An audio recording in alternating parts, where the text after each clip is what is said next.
Shiva, the Mahadev, the god of gods, destroyer of evil, passionate lover, fierce warrior, consummate dancer, charismatic leader, all-powerful, yet incorruptible, quick-wit, accompanied by an equally quick and fearsome temper. Over the centuries, no foreigner who came to our land, conqueror, merchant, scholar, ruler, traveler, believed that such a great man could possibly exist in reality. They assumed that he must have been a mythical god, whose existence could be possible only in the realms of human imagination. Unfortunately, we Indians adopted this view as well. But what if we are wrong? What if Lord Shiva was not a figment of a rich imagination, but a person of flesh and blood, like you and me, a man who rose to become godlike because of his karma?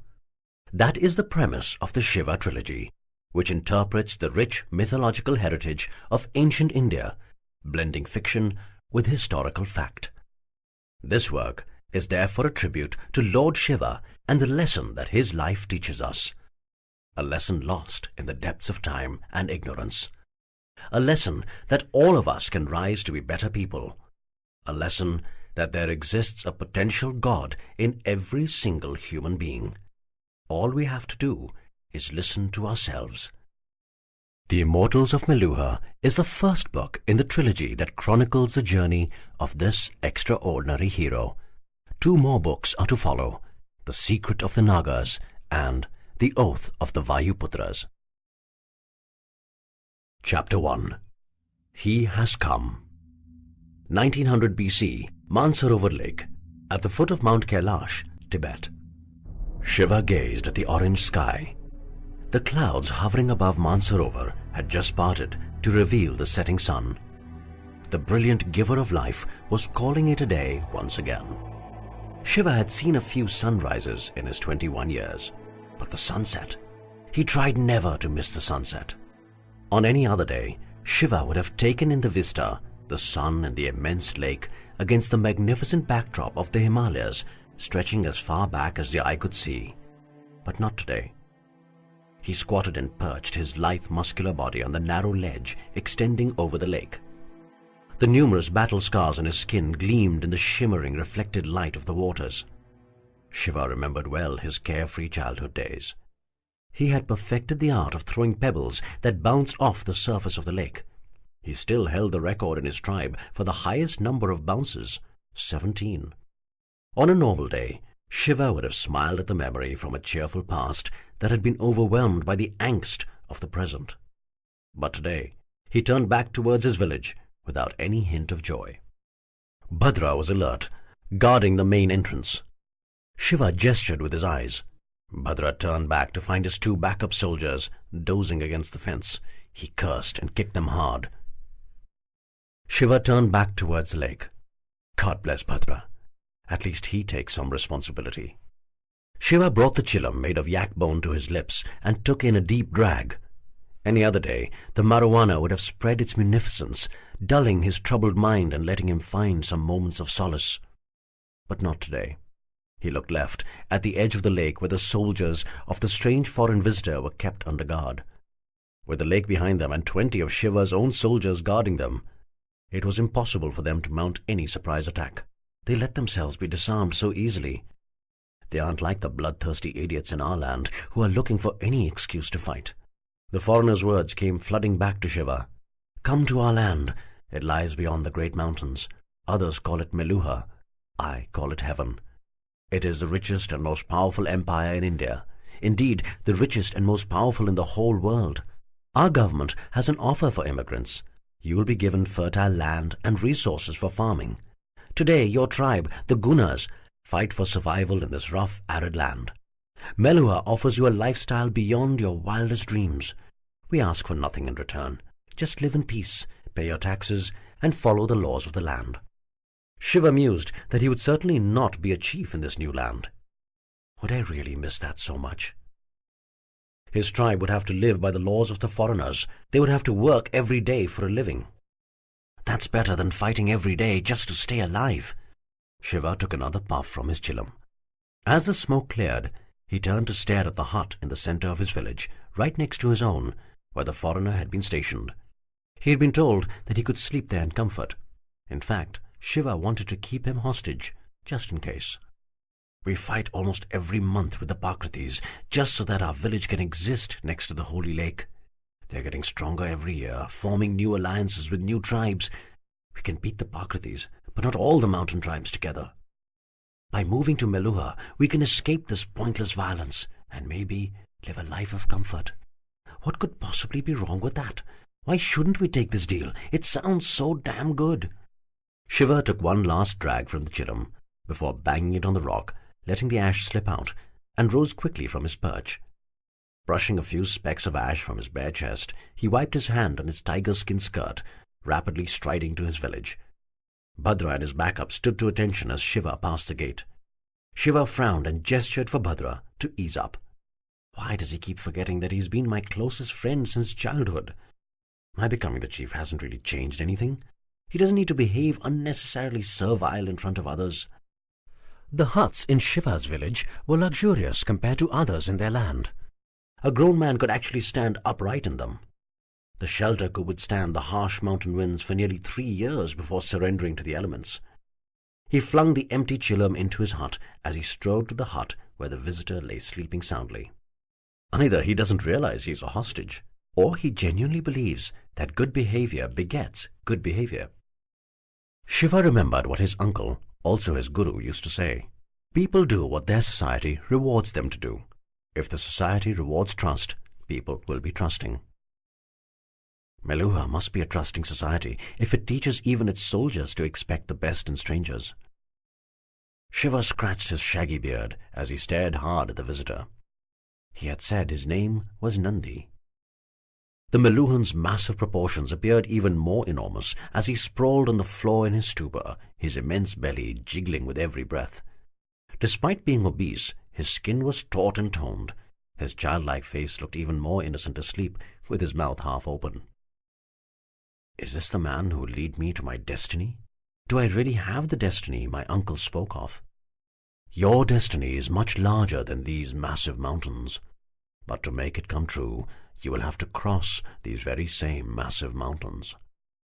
Do I deserve a good destiny? My people come first. Will they be happy in Meluha? Shiva continued to stare at the sleeping Nandi.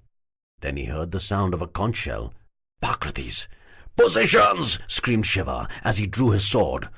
Nandi was up in an instant, drawing a hidden sword from his fur coat kept to the side. They sprinted to the village gates. Following standard protocol, the women started rushing to the village center, carrying their children along. The men ran the other way, swords drawn. "Bhadra, our soldiers at the lake!" shouted Shiva as he reached the entrance. Bhadra relayed the orders, and the Guna soldiers obeyed instantly. They were surprised to see the Meluhans draw weapons hidden in their coats and rush to the village. The Pakratis were upon them within moments. It was a well-planned ambush by the Pakratis. Dusk was usually a time when the Guna soldiers took time to thank their gods for a day without battle. The women did their chores by the lakeside. If there was a time of weakness for the formidable Gunas, a time when they weren't a fearsome martial clan, but just another mountain tribe trying to survive in a tough hostile land, this was it. But fate was against the Pakratis yet again. Thanks to the foreign presence, Shiva had ordered the Gunas to remain alert. Thus they were forewarned, and the Pakratis lost the element of surprise. The presence of the Meluhans was also decisive, turning the tide of the short, brutal battle in favor of the Gunas. The Pakratis had to retreat. Bloodied and scarred, Shiva surveyed the damage at the end of the battle. 2 Guna soldiers had succumbed to their injuries. They would be honored as clan heroes. But even worse, the warning had come too late for at least 10 Guna women and children. Their mutilated bodies were found next to the lake. The losses were high. Bastards! They kill women and children when they can't beat us. A livid Shiva called the entire tribe to the center of the village. His mind was made. This land is fit for barbarians. We have fought pointless battles with no end in sight. You know my uncle tried to make peace, even offering access to the lake shore to the mountain tribes. But these scum mistook our desire for peace as weakness. We all know what followed. The Gunas, despite being used to the brutality of regular battle, were shell-shocked by the viciousness of the attack on the women and children. "I keep nothing secret from you. All of you know the invitation of the foreigners," continued Shiva, pointing to Nandi and the Meluhans. "They fought shoulder to shoulder with us today. They have earned my trust. I want to go with them to Meluha, but this cannot be my decision alone." "You are our chief, Shiva," said Bhadra. "Your decision is our decision. That is the tradition." "Not this time," said Shiva, holding out his hand. "This will change our lives completely. I believe the change will be for the better. Anything will be better than the pointlessness of the violence we face daily. I have told you what I want to do, but the choice to go or not is yours. Let the Gunas speak. This time, I follow you." The Gunas were clear on their tradition, but the respect for Shiva was not just based on convention, but also on his character. He had led the Gunas to their greatest military victories through his genius and sheer personal bravery. They spoke in one voice. "Your decision is our decision." It had been 5 days since Shiva had uprooted his tribe. The caravan had camped in a nook at the base of one of the great valleys, dotting the route to Meluha. Shiva had organized the camp in 3 concentric circles. The yaks had been tied around the outermost circle to act as an alarm in case of any intruders. The men were stationed in the intermediate ring to fight if there was a battle, and the women and children were in the innermost circle, just around the fire. Expendable first, defenders second, and the most vulnerable at the inside. Shiva was prepared for the worst. He believed that there would be an ambush. It was only a matter of time. The Prakratis should have been delighted to have access to the prime lands as well as free occupation of the lakefront. But Shiva knew that Yakhya, the Prakriti chief, would not allow them to leave peacefully. Yakhya would like nothing better than to become a legend by claiming that he had defeated Shiva's Gunas and won the land for the Prakratis. It was precisely this weird tribal logic that Shiva detested.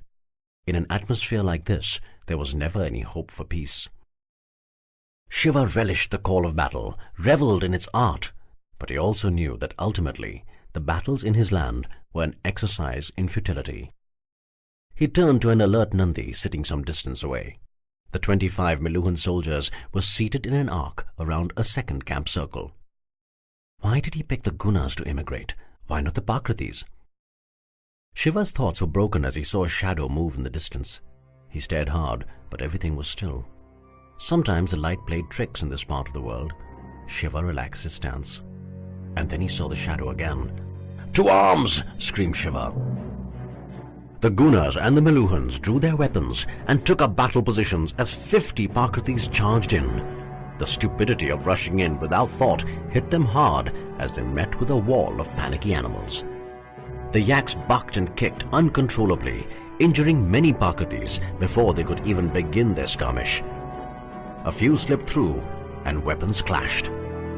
A young Prakriti, obviously a novice, charged at Shiva, swinging wildly. Shiva stepped back, avoiding the strike. He brought his sword back up in a smooth arc, inflicting a superficial cut on the Prakriti's chest. The young warrior cursed and swung back, opening his flank. That was all Shiva needed. He pushed his sword in brutally, cutting through the gut of his enemy. Almost instantly, he pulled the blade out, twisting it as he did, and left the Prakriti to a slow, painful death. Shiva turned around to find a Prakriti ready to strike a Guna. He jumped high and swung from the elevation, slicing neatly through the Prakriti's sword arm, severing it. Meanwhile, Bhadra, as adept in the art of battle as Shiva, was fighting 2 Prakritis simultaneously with a sword in each hand. His hump did not seem to impede his movements as he transferred his weight easily, striking the Prakriti on his left on his throat. Leaving him to die slowly, he swung with his right hand, cutting across the face of the other soldier, gouging his eye out. As the soldier fell, Bhadra brought his left sword down brutally, ending the suffering quickly for this hapless enemy. The battle at the Meluhan end of camp was very different. They were exceptionally well-trained soldiers, but they were not vicious. They were following rules, avoiding killing as far as possible. Outnumbered and poorly led, it was but a short while before the Prakratis were beaten. Almost half of them lay dead, and the rest were on their knees begging for mercy. One of them was Yakya, his shoulder cut deep by Nandi, debilitating the movement of his sword arm. Bhadra stood behind the Prakriti chief, his sword raised high, ready to strike. "Shiva, quick and easy or slow and painful?" "Sir," intervened Nandi before Shiva could speak. Shiva turned to the Meluhan. "This is wrong. They are begging for mercy. Killing them is against the rules of war." "You don't know the Prakritis," said Shiva. "They are brutal. They will keep attacking us even when there is nothing to gain. This has to end once and for all." "It is already ending. You are not going to live here anymore. You will soon be in Meluha." Shiva stood silent. Nandi continued. "How you want to end this is up to you. More of the same or different." Bhadra looked at Shiva, waiting. "You can show the Prakritis that you are better," said Nandi. Shiva turned towards the horizon, seeing the massive mountains. Destiny? Chance of a better life? He turned back to Bhadra. "Disarm them. Take all their provisions. Release them. Even if the Prakritis are mad enough to go back to their village, rearm and come back, we would be long gone." A shocked Bhadra stared at Shiva, but immediately started implementing the order. Nandi gazed at Shiva with hope. There was but one thought that reverberated through his mind. "Shiva has the heart. He has the potential. Please, let it be him. I pray to you, Lord Ram. Let it be him." Shiva walked back to the young soldier he had stabbed. He lay writhing on the ground, face contorted in pain, as blood oozed slowly out of his guts. For this first time in his life, Shiva felt pity for a Prakriti. He drew his sword and ended the young soldier's suffering. After marching continuously for 4 weeks, the caravan of invited immigrants crested the final mountain to reach the outskirts of Srinagar, the capital of the Valley of Kashmir. Nandi had talked excitedly about the glories of his perfect land. Shiva had prepared himself to see some incredible sights which he could not have imagined in his simple homeland. But nothing could have primed him for the sheer spectacle of what certainly was paradise. Meluha, the land of pure life. The mighty Jhelum River, a roaring tigress in the mountains, slowed down to the beat of a languorous cow as she entered the valley. She caressed the heavenly land of Kashmir, meandering her way into the immense Dal Lake. Further down, she broke away from the lake, continuing her journey to the sea. The vast valley was covered by a lush green canvas of grass. On it was painted the masterpiece that was Kashmir. Rows upon rows of flowers arrayed all of God's colors, their brilliance broken only by the soaring chinar trees, offering a majestic yet warm Kashmiri welcome.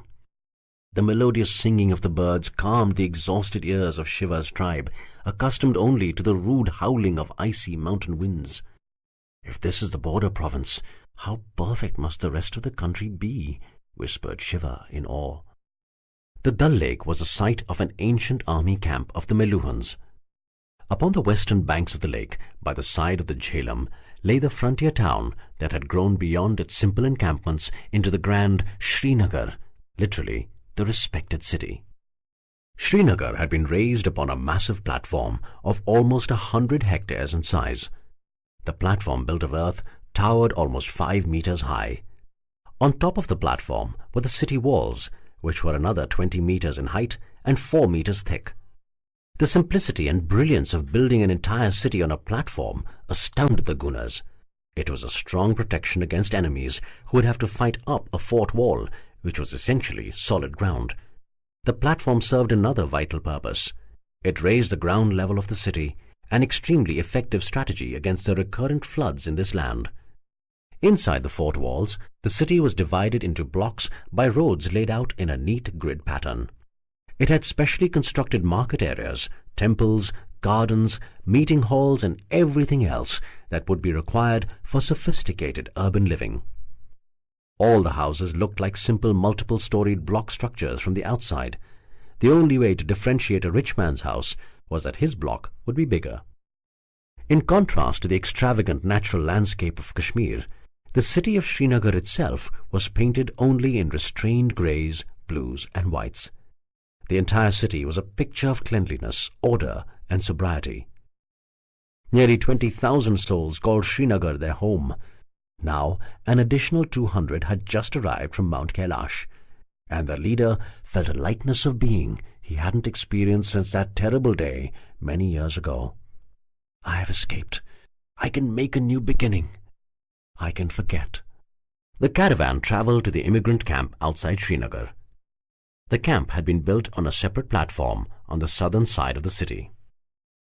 Nandi led Shiva and his tribe to the foreigner's office, which was placed just outside the camp. Nandi requested Shiva to wait outside as he went into the office. He soon returned, accompanied by a young official. The official gave a practiced smile and folded his hands in a formal namaste. "Welcome to Meluha. I am Chitrangad. I will be your orientation executive. Think of me as your single point of contact for all issues while you are here. I believe your leader's name is Shiva. Will you step up, please?" Shiva took a step forward. "I am Shiva."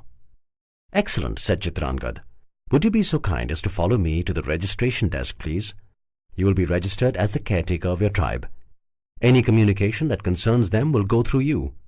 Since you are the designated leader, the implementation of all directives within your tribe would be your responsibility."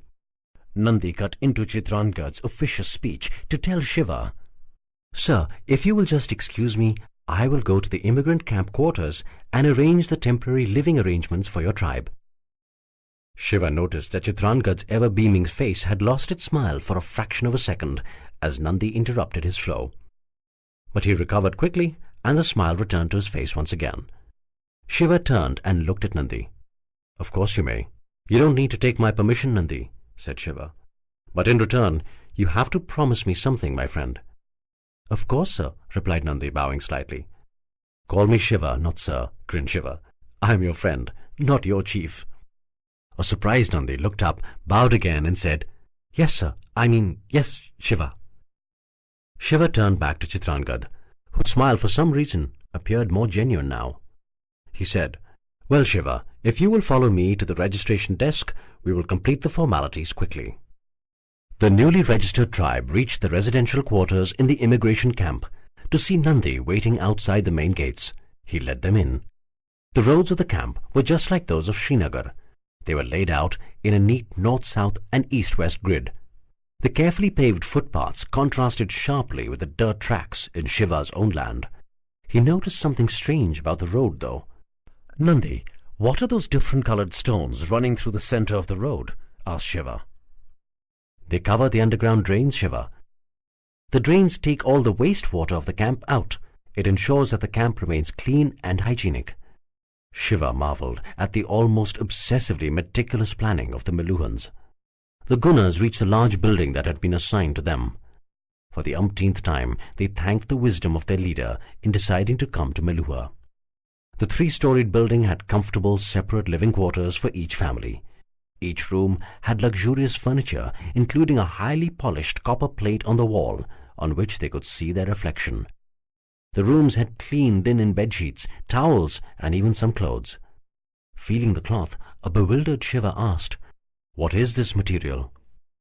Chitrangad replied enthusiastically, "It's cotton, Shiva. The plant is grown in our lands and fashioned into the cloth that you hold." There was a broad picture window on each wall to allow the light and the warmth of the sun. Notches on each wall supported a metal rod with a controlled flame on top for lighting. Each room had an attached bathroom with a sloping floor that enabled the water to flow naturally to a hole which drained it out. At the right end of each bathroom was a paved basin on the ground which culminated in a large hole. The purpose of this contraption was a mystery to the tribe. The side walls had some kind of device which, when turned, allowed water to flow through. "Magic," whispered Bhadra's mother. Beside the main door of the building was an attached house. A doctor and her nurses walked out of the house to greet Shiva. The doctor, a petite, wheat-skinned woman, was dressed in a simple white cloth tied around her waist and legs in a style the Meluhans called dhoti. A smaller white cloth was tied as a blouse around her chest, while another cloth, called an angvastram, was draped over her shoulders. The center of her forehead bore a white dot. Her head had been shaved clean, except for a knotted tuft of hair at the back, called a choti. A loose string, called a janeyu, was tied down from her left shoulder across her torso to the right side. Nandi was genuinely startled at seeing her. With a reverential namaste, he said, "Lady Ayurvati, I didn't expect a doctor of your stature here." Ayurvati looked at Nandi with a smile and a polite namaste. "I strongly believe in the Fieldwork Experience Program, Captain. My team follows it strictly. However, I am terribly sorry, but I didn't recognize you. Have we met before?" "My name is Captain Nandi, my lady," answered Nandi. "We haven't met, but who doesn't know you, the greatest doctor in the land?" "Thank you, Captain Nandi," said a visibly embarrassed Ayurvati. "But I think you exaggerate. There are many far superior to me." Turning quickly towards Shiva, Ayurvati continued, "Welcome to Meluha. I am Ayurvati, your designated doctor. My nurses and I will be at your assistance for the time that you are in these quarters." Hearing no reaction from Shiva, Chitrangad said in his most earnest voice, "These are just temporary quarters, Shiva. The actual houses that will be allocated to your tribe will be much more comfortable. You have to stay here only for the period of the quarantine, which will not last more than 7 days." "Oh no, my friend. The quarters are more than comfortable. They are beyond anything that we could have imagined. What say, Mosi?" grinned Shiva at Bhadra's mother, before turning back to Chitrangad with a frown. "But why the quarantine?" Nandi cut in, "Shiva, the quarantine is just a precaution. We don't have too many diseases in Meluha. Sometimes immigrants may come in with new diseases. During the 7-day period, the doctors will observe and cure you of any such ailments. And one of the guidelines that you have to follow to control diseases is to maintain strict hygiene standards," said Ayurvati. Shiva grimaced at Nandi and whispered, "Hygiene standards?" Nandi's forehead crinkled into an apologetic frown while his hands gently advised acquiescence. He mumbled, "Please go along with it, Shiva. It is just one of those things that we have to do in Meluha. Lady Ayurvati is considered to be the best doctor in the land." "If you are free right now, I can give you your instructions," said Ayurvati. "I am free right now," said Shiva with a straight face. "But I may have to charge you later." Bhadra giggled softly, while Ayurvati stared at Shiva with a blank face, clearly not amused at the pun. "I don't understand what you're trying to say," said Ayurvati frostily. "In any case, we will begin at the bathroom." Ayurvati walked into the guest house, muttering under her breath, "These uncouth immigrants." Shiva raised his eyebrows towards Bhadra, grinning impishly. Late in the evening, after a hearty meal, all the Gunas were served a medicinal drink in their rooms. "Yuck!" grimaced Bhadra, his face contorted. "This tastes like yak's piss." "How do you know what yak's piss tastes like?" laughed Shiva, as he slapped his friend hard in the back. "Now, go to your room. I need to sleep." "Have you seen the beds? I think this is going to be the best sleep of my life." "I have seen the bed, damn it," grinned Shiva. "Now I want to experience it. Get out." Bhadra left Shiva's room laughing loudly. He wasn't the only one excited by the unnaturally soft beds. Their entire tribe had rushed to their rooms for what they anticipated would be the most comfortable sleep of their lives. They were in for a surprise. Shiva tossed and turned on his bed constantly. He was wearing an orange-colored dhoti. The tiger's skin had been taken away to be washed, for hygienic reasons. His cotton angvastram was lying on a low chair by the wall. A half-lit chillum lay forlorn on the side table. "This cursed bed is too soft, impossible to sleep on." Shiva yanked the bedsheet off the mattress, tossed it on the floor, and lay down. This was a little better. Sleep was stealthily creeping in on him, but not as strongly as at home. He missed the rough, cold floor of his own hut. He missed the shrill winds of Mount Kailash, which broke through the most determined efforts to ignore them. He missed the comforting stench of his tiger skin. No doubt his current surroundings were excessively comfortable, but they were unfamiliar and alien. As usual, it was his instincts which brought up the truth. It's not the room, it's you. It was then that Shiva noticed that he was sweating. Despite the cool breeze, he was sweating profusely. The room appeared to be spinning lightly. He felt as if his body was being drawn out of itself. His frostbitten right toe felt as if it was on fire. His battle-scarred left knee seemed to be getting stretched. His tired and aching muscles felt as if a great hand was remolding them. His shoulder bone, dislocated in days past and never completely healed, appeared to be ripping the muscles aside so as to re-engineer the joint. The muscles in turn seemed to be giving way to the bones to do their job. Breathing was an effort. He opened his mouth to help his lungs along, but not enough air flowed in. Shiva concentrated with all his might, opened his mouth wide and sucked in as much air as he could. The curtains by the side of the window rustled as a kindly wind rushed in. With the sudden gush of air, Shiva's body relaxed just a bit, and then the battle began again. He focused and willed giant gasps of air into his hungry body. Knock, knock. The light tapping on the door alerted Shiva. He was disoriented for a moment, still breathing hard. His shoulder was twitching. The familiar pain was missing. He looked down at his knee. It didn't hurt anymore. The scar had vanished. Still gasping for breath, he looked down at his toe, whole and complete now. He bent to check it. A cracking sound reverberated through the room as his toe made its first movement in years, still breathing hard. There was also an unfamiliar tingling coldness in his neck, very cold. Knock, knock, a little more insistent now. A bewildered Shiva staggered to his feet, pulled the Angavastram around his neck for warmth, and opened the door. The darkness veiled his face, but Shiva could still recognize Bhadra. He whispered in a panic-stricken voice, "Shiva, I'm sorry to disturb you so late, but my mother has suddenly got a very high fever. What should I do?" Shiva instinctively touched Bhadra's forehead. "You too have a fever, Bhadra. Go to your room. I will get the doctor." As Shiva raced down the corridor towards the steps, he encountered many more doors opening with the now familiar message, "Sudden fever! Help!" Shiva sprinted down the steps to the attached building where the doctors were housed. He knocked hard on the door. Ayurvati opened it immediately, as if she was expecting him. Shiva spoke calmly. "Ayurvati, almost my entire tribe has suddenly fallen ill. Please come fast. They need help." Ayurvati touched Shiva's forehead.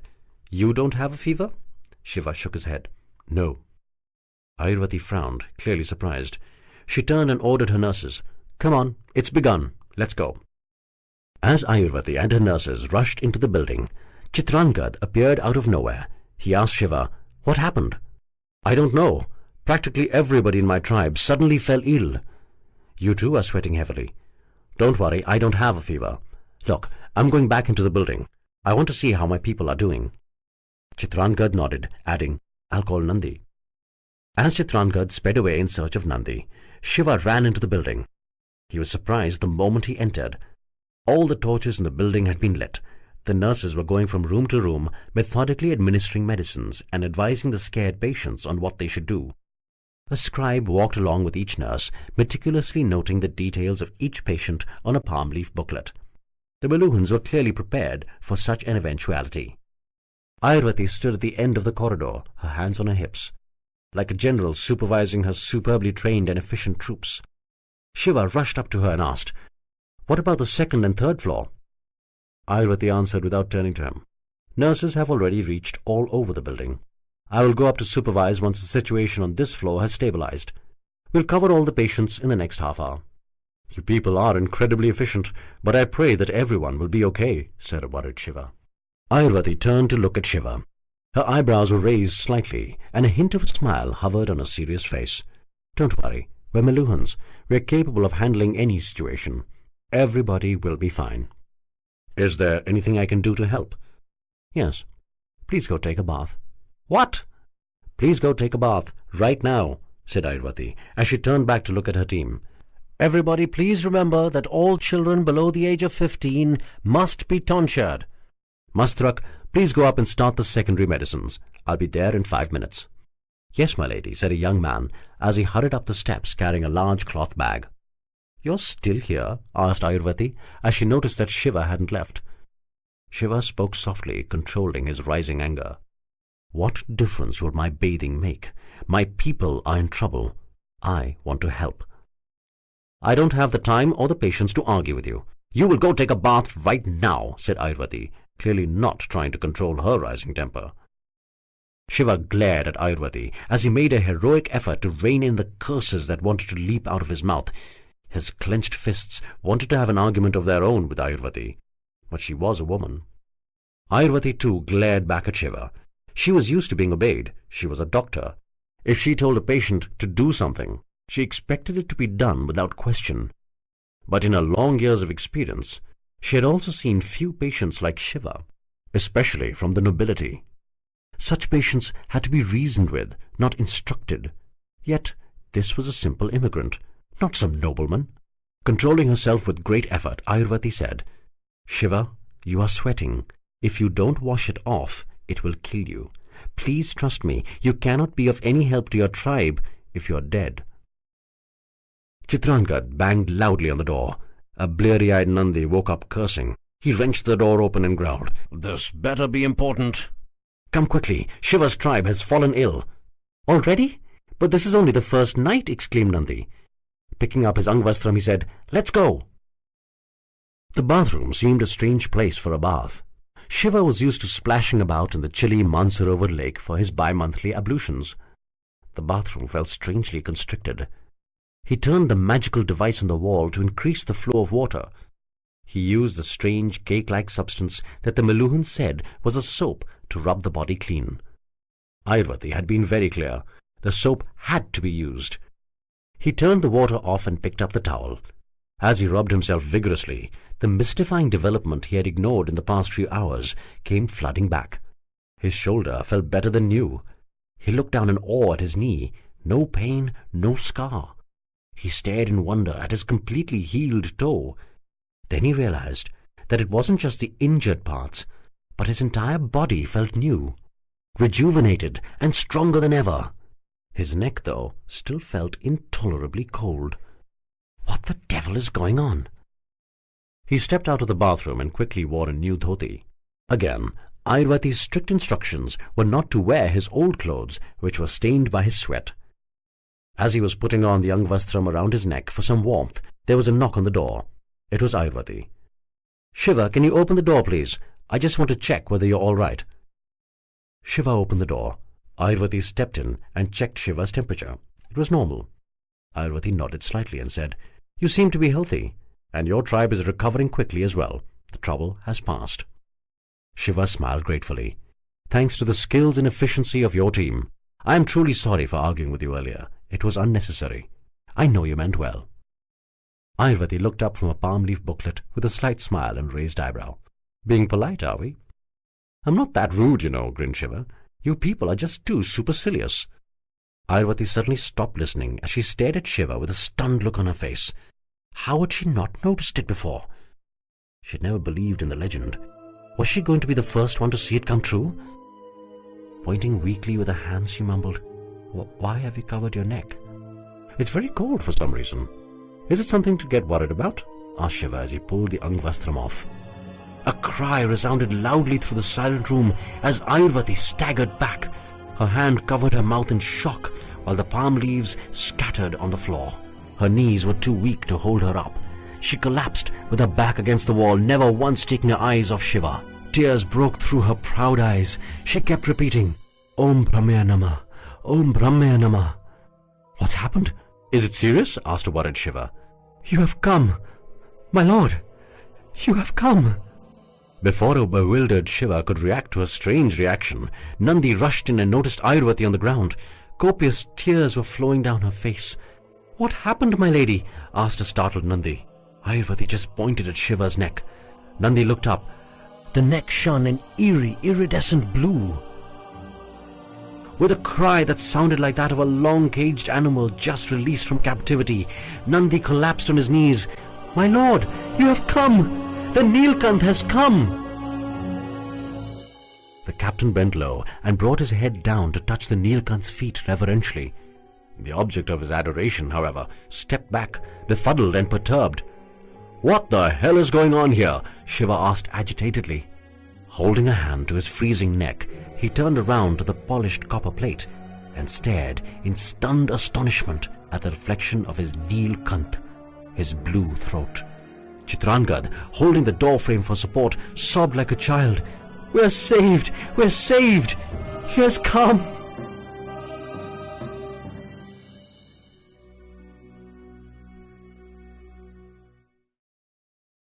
Chapter 2. Land of Pure Life. Chinadhwaj, the governor of Kashmir, wanted to broadcast to the entire world that the Nilkant had appeared in his capital city, not in the other frontier towns like Takshashila, Karachappa, or Lothal, his Srinagar. But the bird courier had arrived almost immediately from the Meluhan capital Devagiri, the abode of the gods. The orders were crystal clear. The news of the arrival of the Nilkant had to be kept secret until the emperor himself had seen Shiva. Janardhwaj was ordered to send Shiva along with an escort to Devagiri. Most importantly, Shiva himself was not to be told about the legend. The emperor will advise the supposed Nilkant in an appropriate manner, were the exact words in the message. Janardhwaj had the privilege of informing Shiva about the journey. Shiva, though, was not in the most amenable of moods. He was utterly perplexed by the sudden devotion of every Meluhan around him. Since he had been transferred to the gubernatorial residence where he lived in luxury, only the most important citizens of Srinagar had access to him. "My lord, we will be escorting you to Devagiri, our capital. It is a few weeks' journey from here," said Janardhwaj as he struggled to bend his enormous and muscular frame lower than he ever had. "I'm not going till somebody tells me what is going on. What the hell is this damned legend of the Nilkant?" Shiva asked angrily. "My lord, please have faith in us. You will know the truth soon. The emperor himself will tell you when you reach Devagiri." "And what about my tribe?" "They will be given lands right here in Kashmir, my lord. All the resources that they need to lead a comfortable life will be provided for." "Are they being held hostage?" "Oh no, my lord," said a visibly disturbed Janardhwaj. "They are your tribe, my lord. If I had my way, they would live like nobility for the rest of their lives. But the laws cannot be broken, my lord, not even for you. We can only give them what had been promised. In the course of time, my lord, you can decide to change the laws you feel necessary. Then we could certainly accommodate them elsewhere." "Please, my lord," pleaded Nandi, "have faith in us. You cannot imagine how important you are to Meluha. We have been waiting for a very long time for you. We need your help. Please help me. Please." The memory of another desperate plea from a distraught woman years ago returned to haunt Shiva as he was stunned into silence. "Your destiny is much larger than these massive mountains." "Nonsense! I don't deserve any destiny. If these people knew my guilt, they would stop this bullshit instantly." "I don't know what to do, Bhadra." Shiva was sitting in the royal gardens on the banks of the Dal Lake while his friends sat at his side, carefully filling some marijuana into a chillum. As Bhadra used the lit stick to bring the chillum into life, Shiva said impatiently, "That's a cue for you to speak, you fool." "No, that's actually a cue for me to hand you the chillum, Shiva." "Why will you not counsel me?" asked Shiva in anguish. "We are still the same friends who never made a move without consulting each other." Bhadra smiled. "No, we're not. You are the chief now. The tribe lives and dies by your decisions. It cannot be corrupted by any other person's influence. We are not like the Pakritis, where the chief has to listen to whoever is a loudmouth on their council. Only the chief's wisdom is supreme amongst the Gunas. That is our tradition." Shiva raised his eyes in exasperation. "Some traditions are meant to be broken." Bhadra stayed silent.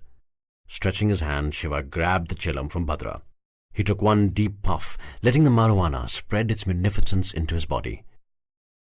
"I've heard just one line about the legend of the Nilkant," said Bhadra. "Apparently, Meluha is in deep trouble, and only the Nilkant can save them. But I can't seem to see any trouble out here. Everything seems perfect. If they want to see real trouble, we should take them to our land." Bhadra laughed slightly. "But what is it about the blue throat that makes them believe you can save them?" "Damned if I know. They are so much more advanced than us, and yet they worship me like I am some god, just because of this blessed blue throat. I think their medicines are magical, though. Have you noticed that the hump on my back has reduced a little bit?" "Yes, it has. Their doctors are seriously gifted. You know that doctors are called Brahmins." "Like Ayurvati?" asked Shiva, passing the chillum back to Bhadra. "Yes, but the Brahmins don't just cure people. They're also teachers, lawyers, priests, basically any intellectual profession." "Talented people," sniffed Shiva. "That's not all," said Bhadra, in between a long inhalation. "They have a concept of specialization. So in addition to the Brahmins, they have a group called Kshatriyas, who are the warriors and rulers. Even the women can be Kshatriyas." "Really? They allow women into their army?" "Well, apparently there aren't too many female Kshatriyas, but yes, they're allowed into the army." "No wonder they're in trouble." The friends laughed loudly at the strange ways of the Meluhans. Bhadra took another puff from the chillum before continuing his story. And then they have Vaishyas, who are craftsmen, traders, and business people. And finally, the Shudras, who are the farmers and workers. And one caste cannot do another caste's job. Hang on, said Shiva. That means that since you are a warrior, you would not be allowed to trade at the marketplace. Yes. Bloody stupid. How would you get me my marijuana? After all, that's the only thing you're useful for. Shiva leaned back to avoid the playful blow from Bhadra. All right, take it easy, he laughed. Stretching out, he grabbed the chillum from Bhadra and took another deep drag. We're talking about everything except what we should be talking about. Shiva became serious again. But seriously, strange as they are, what should I do? What are you thinking of doing? Shiva looked away as if contemplating the roses in the far corner of the garden. I don't want to run away once again. What? Asked Bhadra, not hearing Shiva's tormented whisper clearly. I said, repeated Shiva loudly, I can't bear the guilt of running away once again. That wasn't your fault. Yes, it was! Bhadra felt silent. There was nothing that could be said. Covering his eyes, Shiva sighed once again. Yes, it was. Bhadra put his hand on his friend's shoulder, pressing it gently, letting the terrible moment pass. Shiva turned his face. I'm asking for advice, my friend. What should I do? If they need my help, I can't turn away from them. At the same time, how can I leave our tribe all by themselves out here? What should I do? Bhadra continued to hold Shiva's shoulder. He breathed deeply. He could think of an answer. It may have been the correct answer for Shiva, his friend. But was it the correct answer for Shiva, the leader? You have to find that wisdom yourself, Shiva. That is the tradition. Oh, the hell with you! Shiva threw the chillum back at Bhadra and stormed away.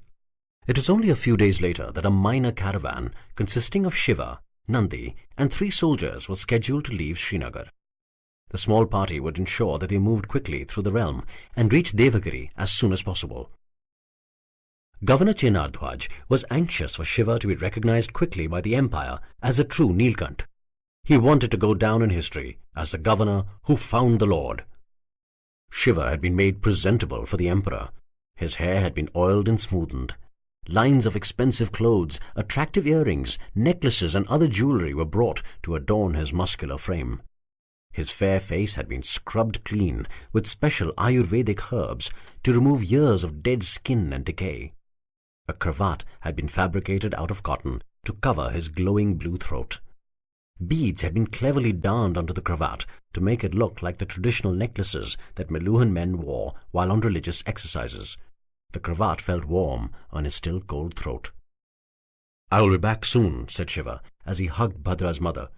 He was amazed that the old lady's limp was a little less noticeable.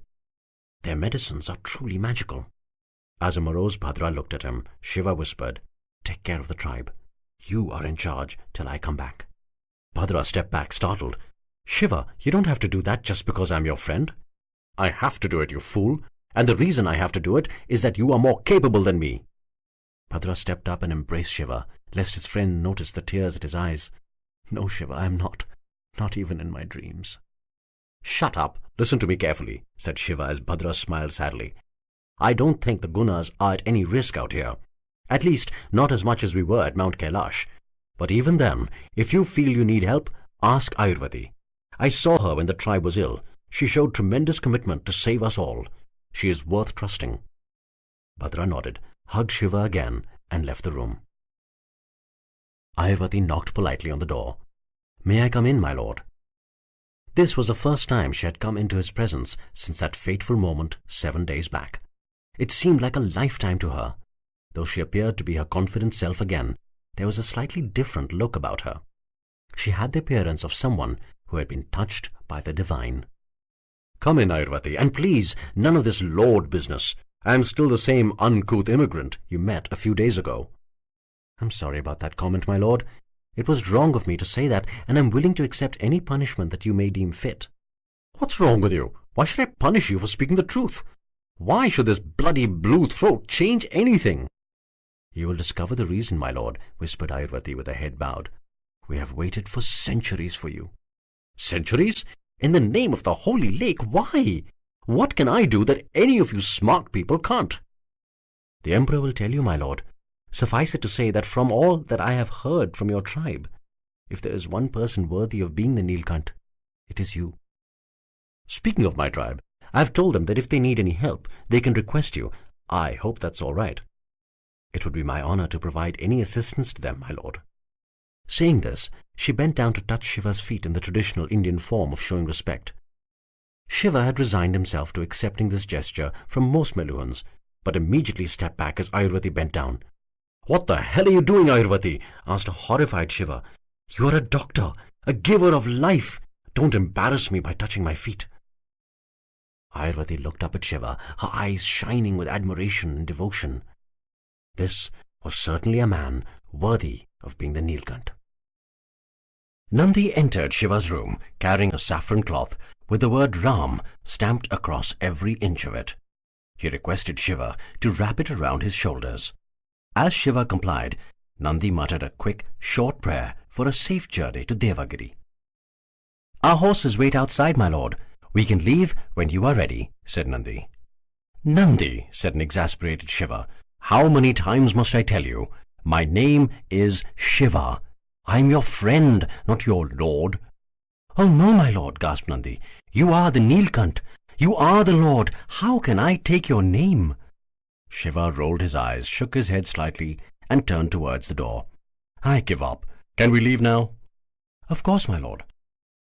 They stepped outside to see 3 mounted soldiers waiting patiently, while tethered close to them were 3 more horses, one each for Shiva and Nandi, while another assigned for carrying their provisions. The well-organized Meluhan Empire had rest houses and provision stores spread across all major travel routes. As long as there were enough provisions for just one day, a traveler carrying Meluhan coins could comfortably keep buying fresh provisions to last a journey of months. Nandi's horse had been tethered next to a small platform. The platform had steps leading up to it from the other side.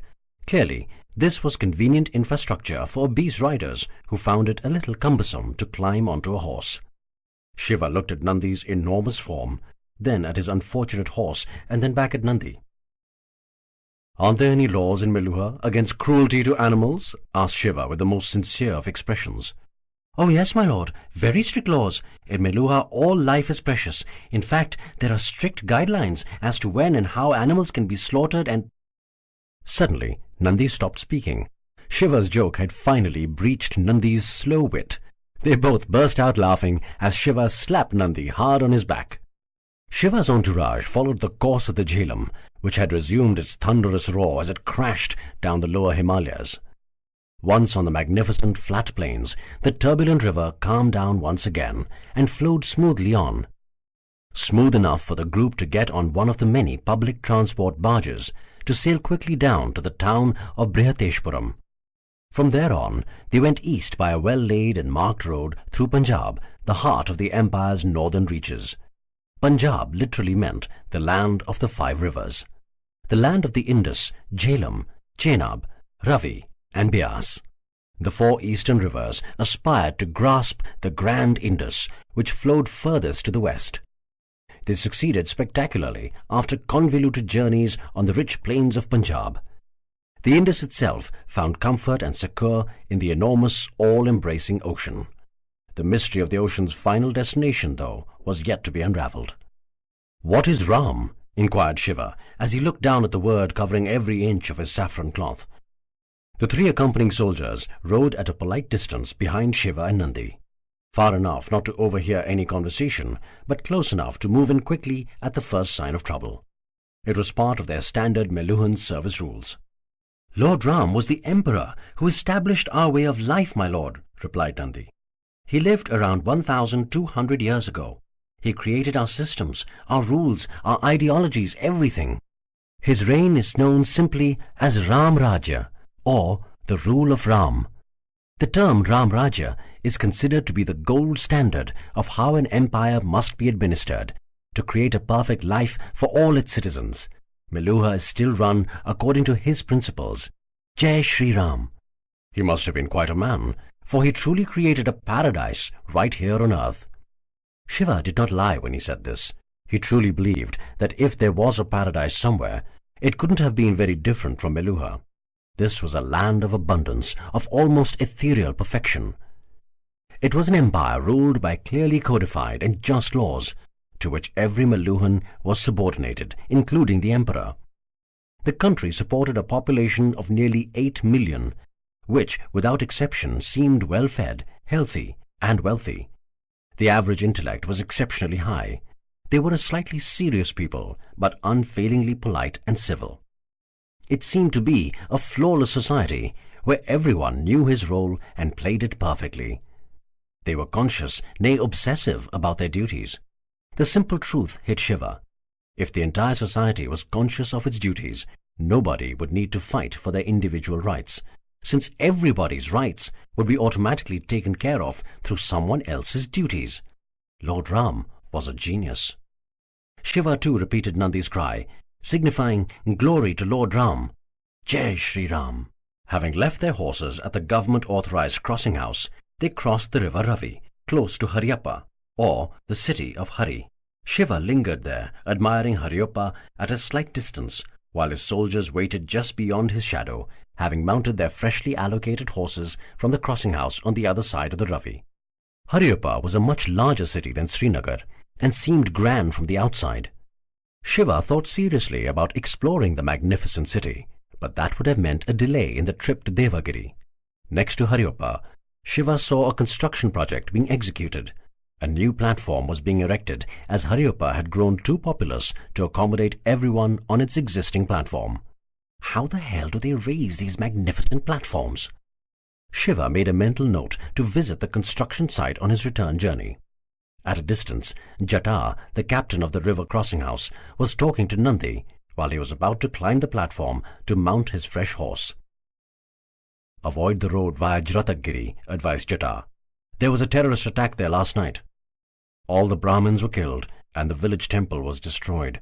The terrorists escaped as usual before any backup soldiers could arrive. When in Lord Agni's name will we fight back? We should attack their country, snarled a visibly angry Nandi.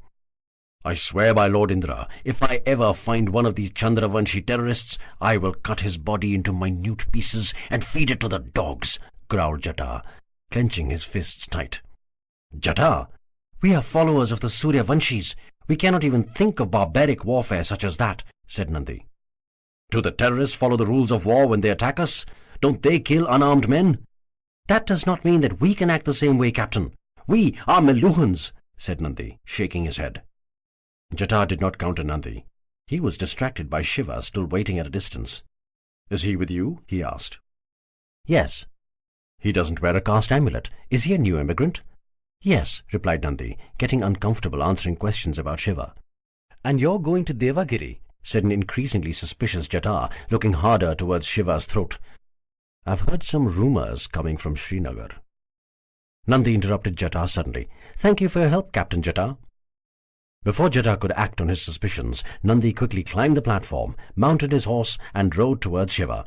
Reaching quickly, he said, We should leave, my lord. Shiva wasn't listening.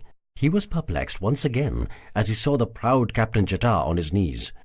Jata was looking directly at Shiva with his hands folded in a respectful namaste.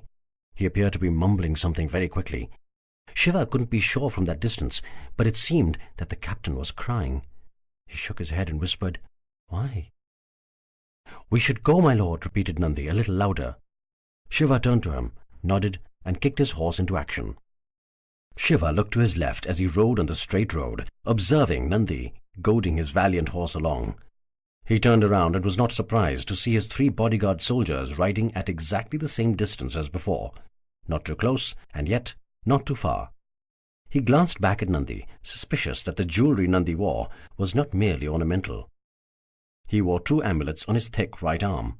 The first one had some symbolic lines which Shiva could not fathom.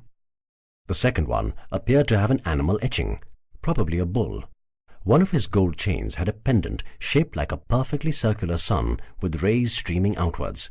The other pendant was a brown, elliptical, seed-like object with small serrations all over it. Can you tell me the significance of your jewellery, or is that also a state secret? Teased Shiva. Of course I can, my lord, replied Nandi earnestly. He pointed at the first amulet that had been tied around his massive arm with a silky gold thread. This is the amulet which represents my caste. The lines drawn on it are a symbol of the shoulders of the Paramatma, the Almighty. This means that I am a Kshatriya. I'm sure there are other clearly codified guidelines for representing the other castes as well. Right you are, my lord. You are exceptionally intelligent. No, I'm not. Your people are just exceptionally predictable. Nandi smiled as Shiva continued. So, what are they? What are what, my lord? The symbols for the Brahmins, Vaishyas, and Shudras. Well, if the lines are drawn to represent the head of the Paramatma, it would mean the wearer is a Brahmin. The symbol for a Vaishya would be the lines forming a symbol of the thighs of the Paramatma. And the feet of the Paramatma on the amulet would make the wearer a Shudra. Interesting, said Shiva with a slight frown. I imagine most Shudras are not too pleased about their placement. Nandi was quite surprised at Shiva's comments.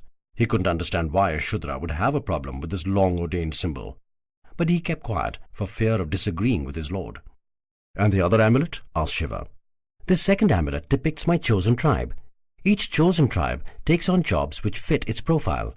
Every Meluhan, under the advice of their parents, apply for a chosen tribe when they turn 25 years old. Brahmins choose from birds, while Kshatriyas apply for animals. Flowers are allocated to Vaishyas, while Shudras must choose among fishes. The allocation board allocates the chosen tribe on the basis of a rigorous examination process. You must qualify for a chosen tribe that represents both your ambitions and skills. Choose a tribe that is too mighty, and you will embarrass yourself throughout your life if your achievements don't measure up to the standards of that tribe. Choose a tribe too lowly, and you will not be doing justice to your own talents. My chosen tribe is a bull. That is the animal that this amulet represents.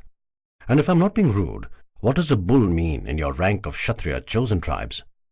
Well, it's not as high as a lion, tiger, or an elephant, but it's not a rat or a pig either. Well, as far as I'm concerned, the bull can beat any lion or elephant, smiled Shiva. And what about the pendants on your chain?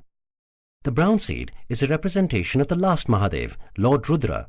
It symbolizes the protection and regeneration of life. Even divine weapons cannot destroy the life it protects. And the sun? My lord, the sun represents the fact that I am a follower of the Suryavanshi kings, the kings who are the descendants of the sun. What? The sun came down and some queen, teased an incredulous Shiva. Of course not, my lord, laughed Nandi. All it means is that we follow the solar calendar. So you could say that we are the followers of the path of the sun. In practical terms, it denotes that we are strong and steadfast. We honor our word and keep our promises even at the cost of our lives. We never break the law. We deal honorably even with those who are dishonorable. Like the sun, we never take from anyone, but always give to others. We sear our duties into our consciousness so that we may never forget them. Being a Suryavanshi means that we must always strive to be honest, brave, and above all, loyal to the truth. A tall order. I assume that Lord Ram was a Suryavanshi king. Yes, of course, replied Nandi, his chest puffed up with pride. He was the Suryavanshi king. Jai Shri Ram! Jai Shri Ram, repeated Shiva. Nandi and Shiva crossed the river Byas on a boat. Their 3 soldiers waited to cross on the following craft. The Byas was the last river to be crossed, after which stretched the straight road towards Devagiri. Unseasonal rain the previous night had made the crossing house captain consider cancelling the day's crossing across the river.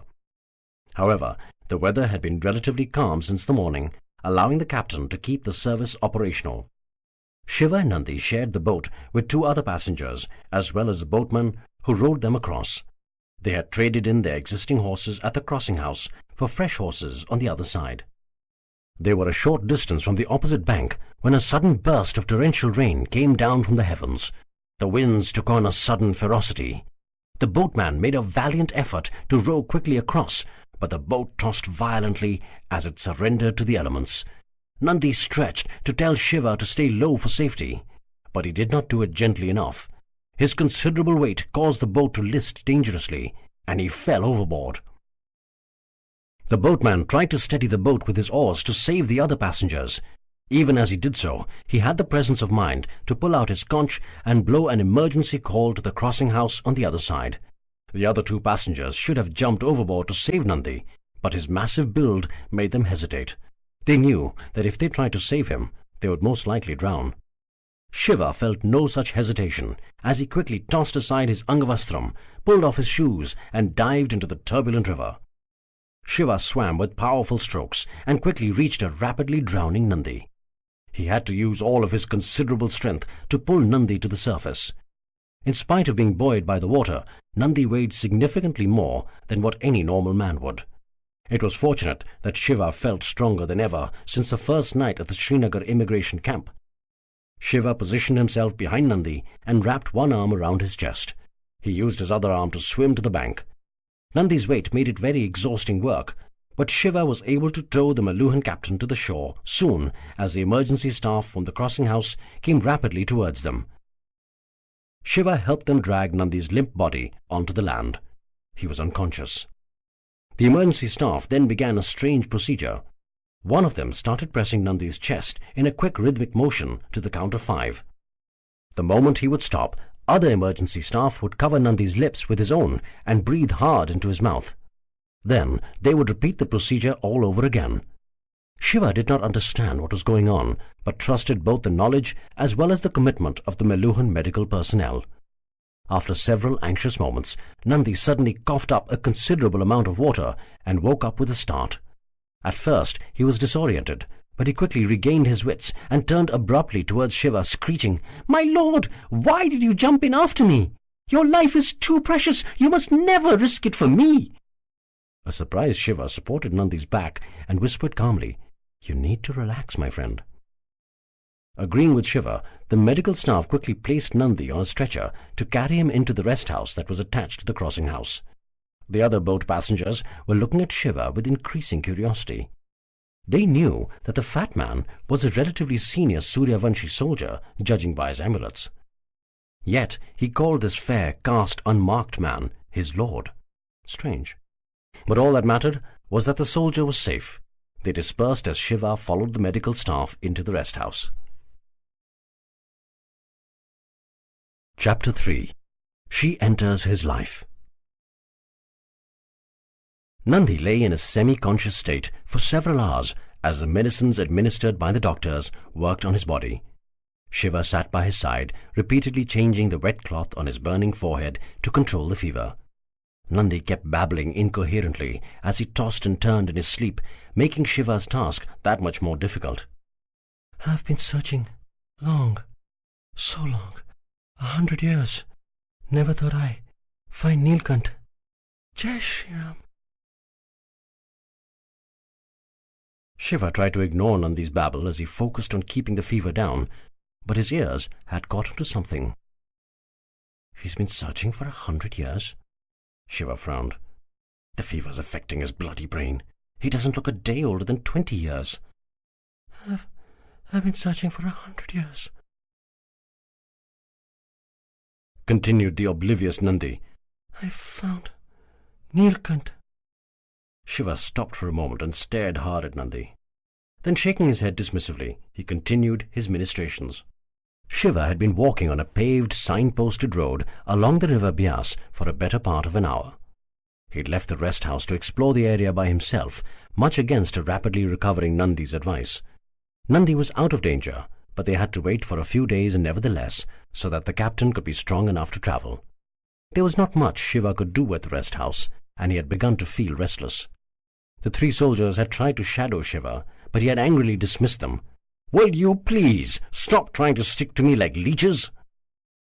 The rhythmic hymns sung by the gentle waters of the Bias soothed Shiva. A cool, tender breeze teased his thick lock of hair.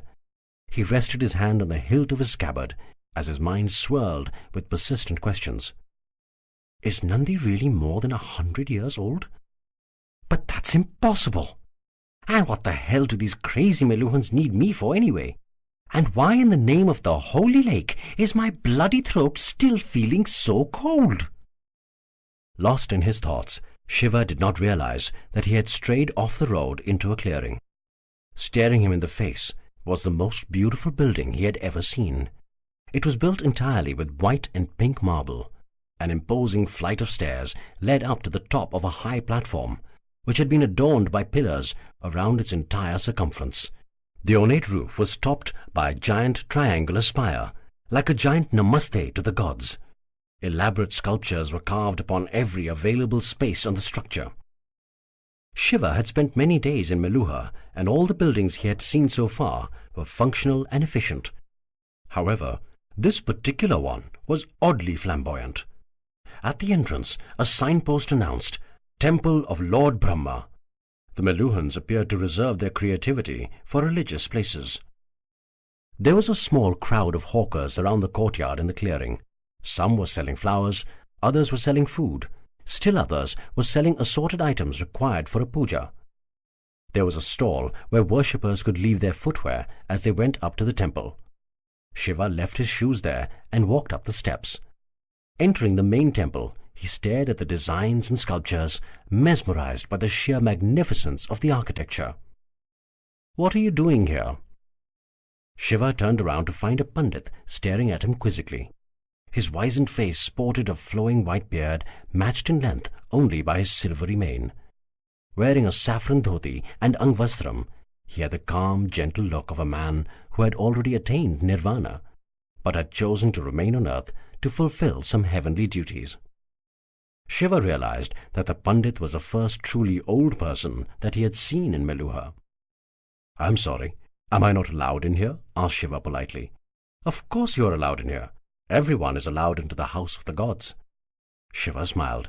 Before he could respond, however, the pandit questioned once again, "But you don't believe in these gods, do you?" Shiva's smile disappeared as quickly as it came. How the hell does he know? The pandit answered the question in Shiva's eyes. "Everyone who enters this place of worship looks only at the idol of Lord Brahma. Almost nobody notices the efforts and the brilliance of the architects who built this lovely temple. You, however, have eyes only for the work of the architects. You have not yet cast even a glance upon the idol." Shiva grinned apologetically. "You guessed right. I don't believe in symbolic gods. I believe that the real God exists all around us, in the flow of the river, in the rustle of the trees, in the whisper of the winds. He speaks to us all the time. All we need to do is listen. However, I apologize if I have caused some offense in not showing proper respect for your God." "You don't need to apologize, my friend," smiled the pandit. "There is no your God or my God. All godliness comes from the same source, just the manifestations are different. But I have a feeling that one day you will find a temple worth walking into just for prayer, not to admire its beauty." "Really? Which temple might that be?" "You will find it when you are ready, my friend." Why do these Meluhans always talk in bizarre riddles? Shiva nodded politely, his expression pretending an appreciation for the pandit's words that he did not truly feel. He thought it wise to flee the temple before his welcome was stretched any further. "It's time to get back to my rest house now, Panditji. But I eagerly look forward to finding the temple of my destiny. It was a pleasure meeting you," said Shiva as he bent down to touch the pandit's feet. Placing his hand on Shiva's head, the pandit said gently, "Jai Guru Vishwamitra, Jai Guru Vashishta." Shiva rose, turned and walked down the steps. Looking at Shiva walking away from him, clearly out of earshot, the pandit whispered with an admiring smile, for he had recognized his fellow traveller in karma. "Pleasure was all mine, my karma sathi." Shiva reached the shoe stall, put on his shoes, and offered a coin for the service. The shoekeeper politely declined. "Thank you, sir, but this is a service provided by the government of Meluha. There is no charge for it." Shiva smiled. "Of course, you people have a system for everything." "Thank you." The shoekeeper smiled back. "We are only doing our duty, sir." Shiva walked back to the temple steps. As he sat down, he breathed in deeply and let the tranquil atmosphere suffuse him with its serenity. And then it happened. The moment that every unrealized heart craves for, the unforgettable instant that a soul, clinging on to the purest memory of its previous life, longs for. The second that, in spite of a conspiracy of the gods, only a few lucky men experience. The moment when she enters his life. She rode in on a chariot, guiding the horses expertly into the courtyard, while a lady companion by her side held on to the railings. Although her black hair was tied in an understated bun, a few irreverent strands danced a spellbinding kathak in the wind. Her piercingly magnetic blue eyes and bronzed skin were an invitation for jealousy from the goddesses. Her body, though covered demurely in a long angvastram, still ignited Shiva's imagination enough to sense the lovely curves which lay beneath. Her flawless face was a picture of concentration as she maneuvered the chariot skillfully into its parking place. She dismounted the chariot with an air of confidence. It was a calm confidence which had not covered the ugly distance towards arrogance. Her walk was dignified, stately enough to let her beholder know that she was detached but not cold. Shiva stared at her like a parched piece of earth mesmerized by a passing rain cloud. "Have mercy on me." "My lady, I still feel it's not wise to wander so far from the rest of your entourage," said her companion. She answered, "Kritika, just because others don't know the law doesn't mean that we can ignore it. Lord Ram clearly stated that once a year a pious woman has to visit Lord Brahma. I will not break that law, no matter how inconvenient it is to the bodyguards." The lady noticed Shiva staring at her as she passed by him. Her delicate eyebrows arched into a surprised and annoyed frown. Shiva made a valiant attempt to tear his glance away, but realized that his eyes were no longer in his control. She continued walking up, followed by Kritika. She turned round at the top of the temple steps to see the caste unmarked immigrant at a distance, still staring at her unabashedly. Before turning to walk into the main temple, she muttered to Kritika, "These uncouth immigrants, as if we'll ever find our saviour amongst these barbarians." It was only when she was out of sight that Shiva could breathe again. As he desperately tried to gather his wits, his overwhelmed and helpless mind took one obvious decision. There was no way he was leaving the temple before getting another look at her. He sat down on the steps once again. As his breathing and heartbeat returned to normal, he finally began to notice the surroundings that had been consecrated by her recent presence. He stared once again at the road on the left from where she had turned in. She had ridden past the cucumber seller standing near the banyan tree. Incidentally, why is the cucumber seller not trying to hawk his wares? He just seems to be staring at the temple. Anyway, it's not any of my concern. He followed the path that her chariot had taken as it had swerved to its left around the fountain at the center of the courtyard. It had then taken a sharp right turn past the shepherd standing at the entrance of the garden. Incidentally, where were this shepherd's sheep? Shiva continued to look down the path the chariot had taken into the parking lot. Next to the chariot stood another man who had just walked into the temple complex, but had inexplicably not entered the temple itself. He turned to the shepherd and appeared to nod slightly. Before Shiva could piece together the information that he had just seen, he felt her presence again. He turned immediately to see her walking down the steps, with Kritika walking silently behind. Still finding this rude, caste unmarked, obviously foreign man staring at her, she walked up to him and asked in a firm but polite voice, "Excuse me, is there a problem?" No, there's no problem. I just felt that I'd seen you before somewhere," replied a flustered Shiva. The lady was not sure how to respond to this. It was obviously a lie, but there appeared to be a sincere voice behind it. Before she could react, Kritika cut in rudely, "Is that the best line you could come up with?" As Shiva was about to retort, he was alerted by a quick movement from the cucumber seller. Shiva turned to see him pulling out a sword as he tossed his shawl aside. The shepherd and the man next to the chariot also stood poised in traditional fighter positions with their swords drawn. Shiva immediately drew his sword and stretched out his left hand protectively to pull the object of his fascination behind him. She, however, deftly sidestepped his protective hand, reached into the folds of her angavastram, and drew out her own sword. Shiva glanced at her, surprised, and flashed her a quick, admiring smile. Her eyes flashed right back, acknowledging the unexpected yet providential partnership. She whispered under her breath to Kritika, "Run back into the temple. Stay there till this is over." Kritika protested, "But my lady—" "Now!" she ordered.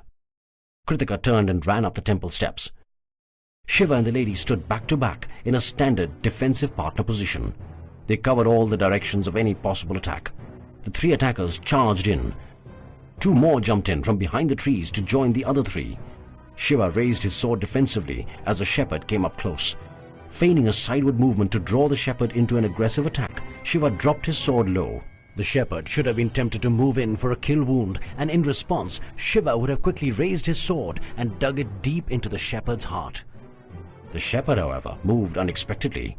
Instead of taking advantage of Shiva's opening, he tried to strike Shiva's shoulder. Shiva quickly raised his right arm and swung viciously, inflicting a deep wound across the shepherd's torso. As the shepherd fell back, another attacker moved in from the right. He swung from a distance. Not too smart a move, as it would merely have inflicted a surface nick. Shiva stepped back to avoid the swing and brought his sword down in a smooth action to dig deep into the attacker's thigh. Screaming in agony, this attacker too fell back. As another attacker joined in the fight from the left, Shiva realized that this was indeed a very strange assault.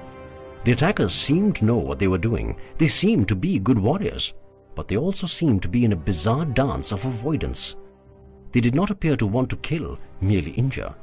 It was because they held themselves in check that they were being beaten back very easily.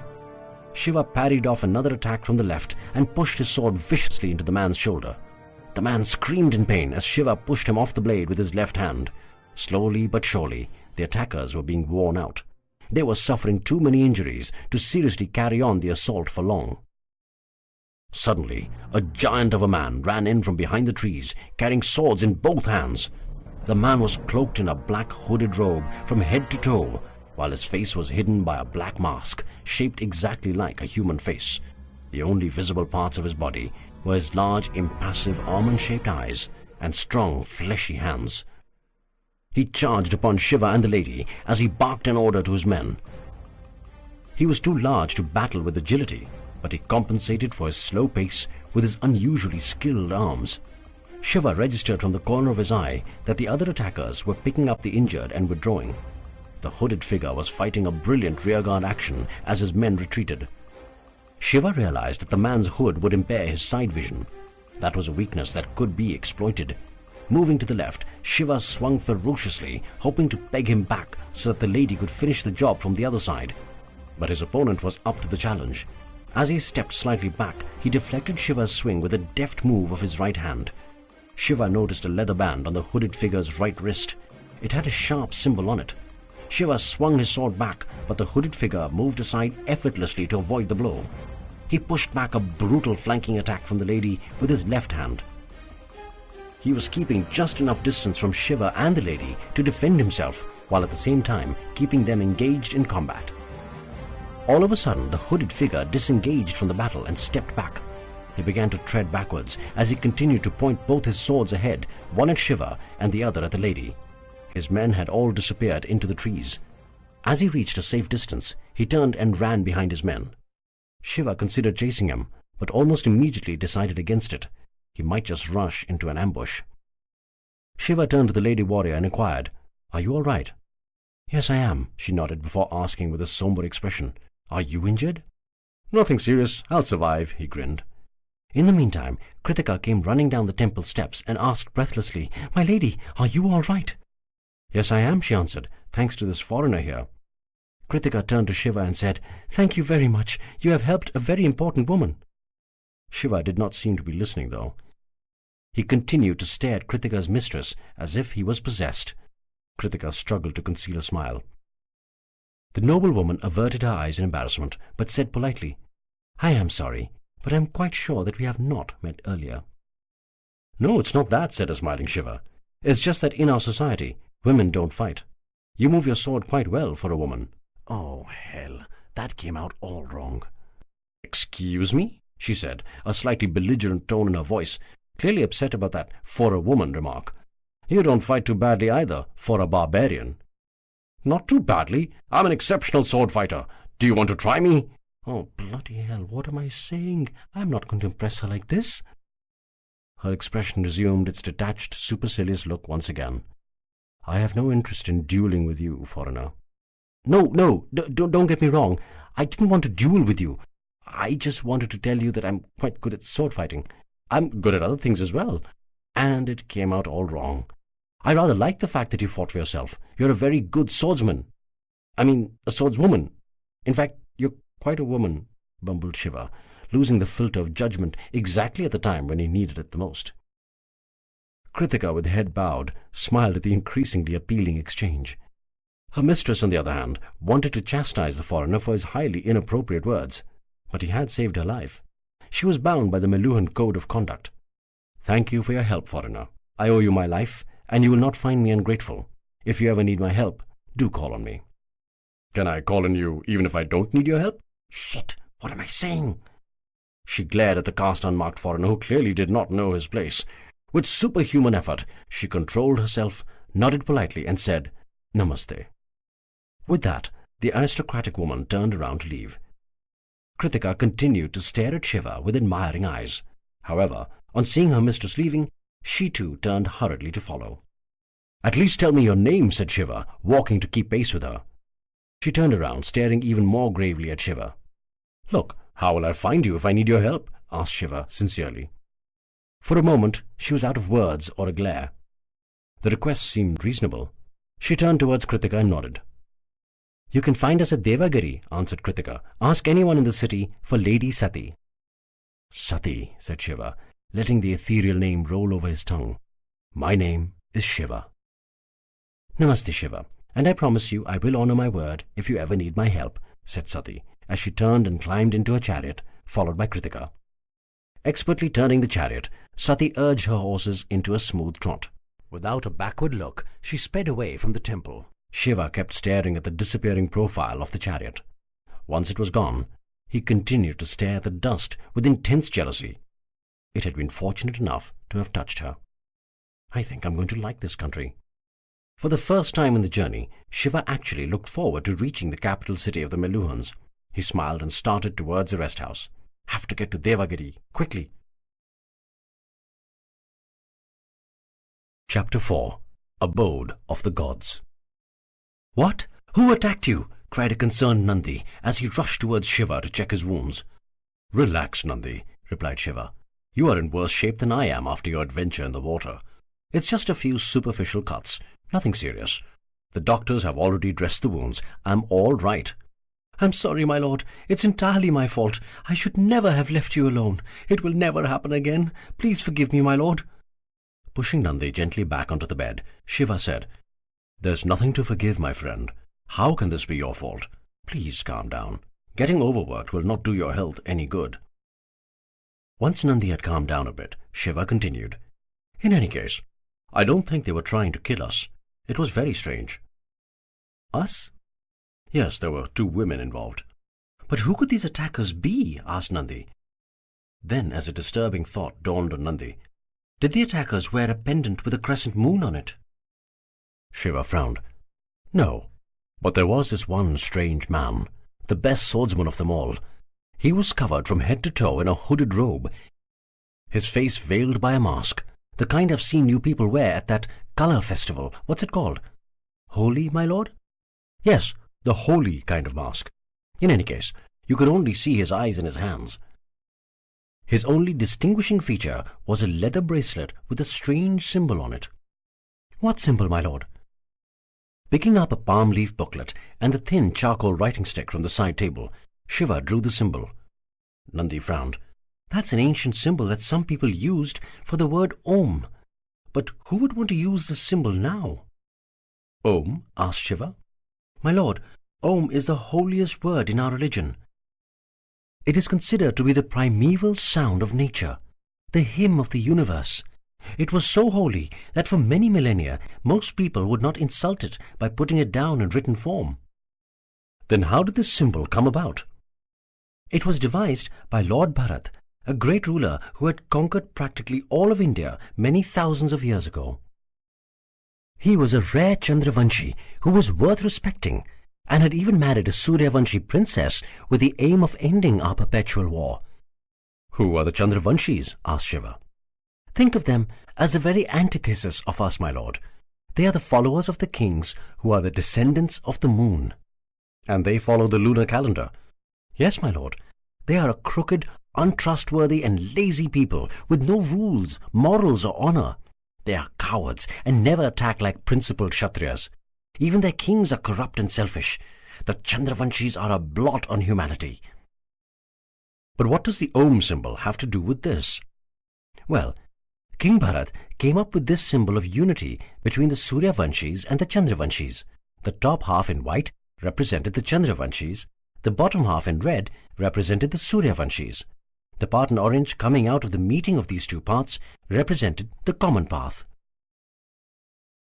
The crescent moon to the right of the symbol was the existing Chandravanshi symbol, and the sun above it was the existing Suryavanshi symbol. To signify that this was a pact blessed by the gods, Lord Bharat got a mandate for the pronunciation of this symbol as the holy word Om. And then what happened? As expected, the pact died with the good king. Once the influence of Lord Bharat was gone, the Chandravanshis were up to their old ways, and the war began once again. The symbol was forgotten, and the word Om reverted to its original form of a word without written representation. But the symbol on the bracelet of this hooded man was not colored. It was all black, and the parts of the symbol didn't look like lines to me. They looked like drawings of 3 serpents. "Naga!" exclaimed a shocked Nandi, before mumbling a soft prayer and touching his Rudra pendant for protection. "Now who the bloody hell are the Nagas?" asked Shiva. "They are a cursed people, my lord," gasped Nandi. "They are born with hideous deformities because of the sins of their previous births. Deformities like extra hands or horribly misshapen faces. But they have tremendous strength and skills. The Naga name alone strikes terror in any citizen's heart. They are not even allowed to live in the Sapt Sindhu." "The Sapt Sindhu?" "Our land, my lord, the land of the 7 rivers. The land of the Indus, Saraswati, Yamuna, Ganga, Sarayu, Brahmaputra, and Narmada. This is where Lord Manu mandated that all of us, Suryavanshis and Chandravanshis, live." Shiva nodded as Nandi continued. "The city of the Nagas exists to the south of the Narmada, beyond the border of our lands. In fact, it is bad luck to even speak of them, my lord." "But why would a Naga attack me, or any Meluhan for that matter?" Cursing under his breath, Nandi said, "Because of the Chandravanshis. What levels have these two-faced people sunk to, using the demon Nagas in their attacks? In their hatred for us, they don't even realize how many sins they are inviting on their own souls." Shiva frowned. During the attack, it hadn't appeared that the Naga was being used by the small platoon of soldiers. In fact, it looked to him like the Naga was the leader. It took another week for them to reach Devagiri.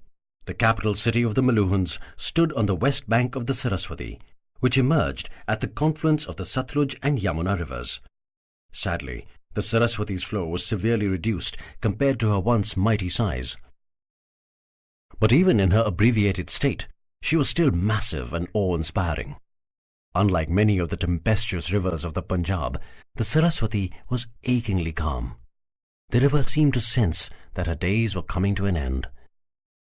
Yet she did not fight aggressively to thrust her way through and survive. Instead, she unselfishly gave her all to those who came to seek her treasures. The soaring Devagiri, though, was in complete contrast to the mellow Saraswati. Like all Meluhan cities, Devagiri too was built on giant platforms, an effective protection against floods, and a sturdy defense against enemies. However, where Devagiri was different from other Meluhan cities was its sheer size. The city sprawled over 3 giant platforms, each of them spreading over 350 hectares, significantly larger than the other cities. The platforms were nearly 8 meters high and were bastioned with giant blocks of cut stone, interspaced with baked bricks. 2 of the platforms, named Tamra and Rajat, literally bronze and silver, were for the common man, whereas the platform named Swarna, or gold, was a royal citadel. The platforms were connected to each other by tall bridges made of stones and baked bricks which rose above the floodplains below. Along the periphery of each enormous platform were towering city walls, with giant spikes facing outwards. There were turrets at regular intervals along the city walls from where approaching enemies could be repelled. This spectacle was beyond anything that Shiva had ever seen. In his mind, the construction of a city like this must truly be man's greatest achievement. Shiva's entourage rode up to the drawbridge across the field of spikes to the Tamra platform. The drawbridge had been reinforced with metal bars at the bottom and had roughened baked bricks laid out on top so that horses and chariots would not slip. There was something about the bricks he had seen across the empire that had intrigued Shiva. Turning to Nandi, he asked, Are these bricks made as per some standard process? Yes, my lord, replied a surprised Nandi. All the bricks in Meluha are made as per specifications and guidelines given by the chief architect of the empire. But how did you guess?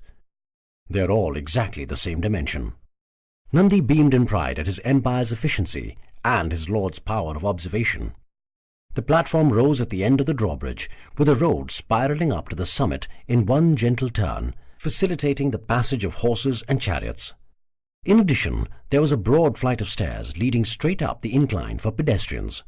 The city walls and the platform extended steeply onto the sides around this slope, making it a valley of death for any enemy foolish enough to attack the platform from this area. The city gates were made of a metal that Shiva had never seen before. Nandi clarified that they were made of iron, a new metal that had just been discovered. It was the strongest of all the metals, but very expensive. The ore required to make it was not easily available. At the platform entry, on top of the city gates, was etched the symbol of the Suryavanshis, a bright red circular sun with its rays blazing out in all directions.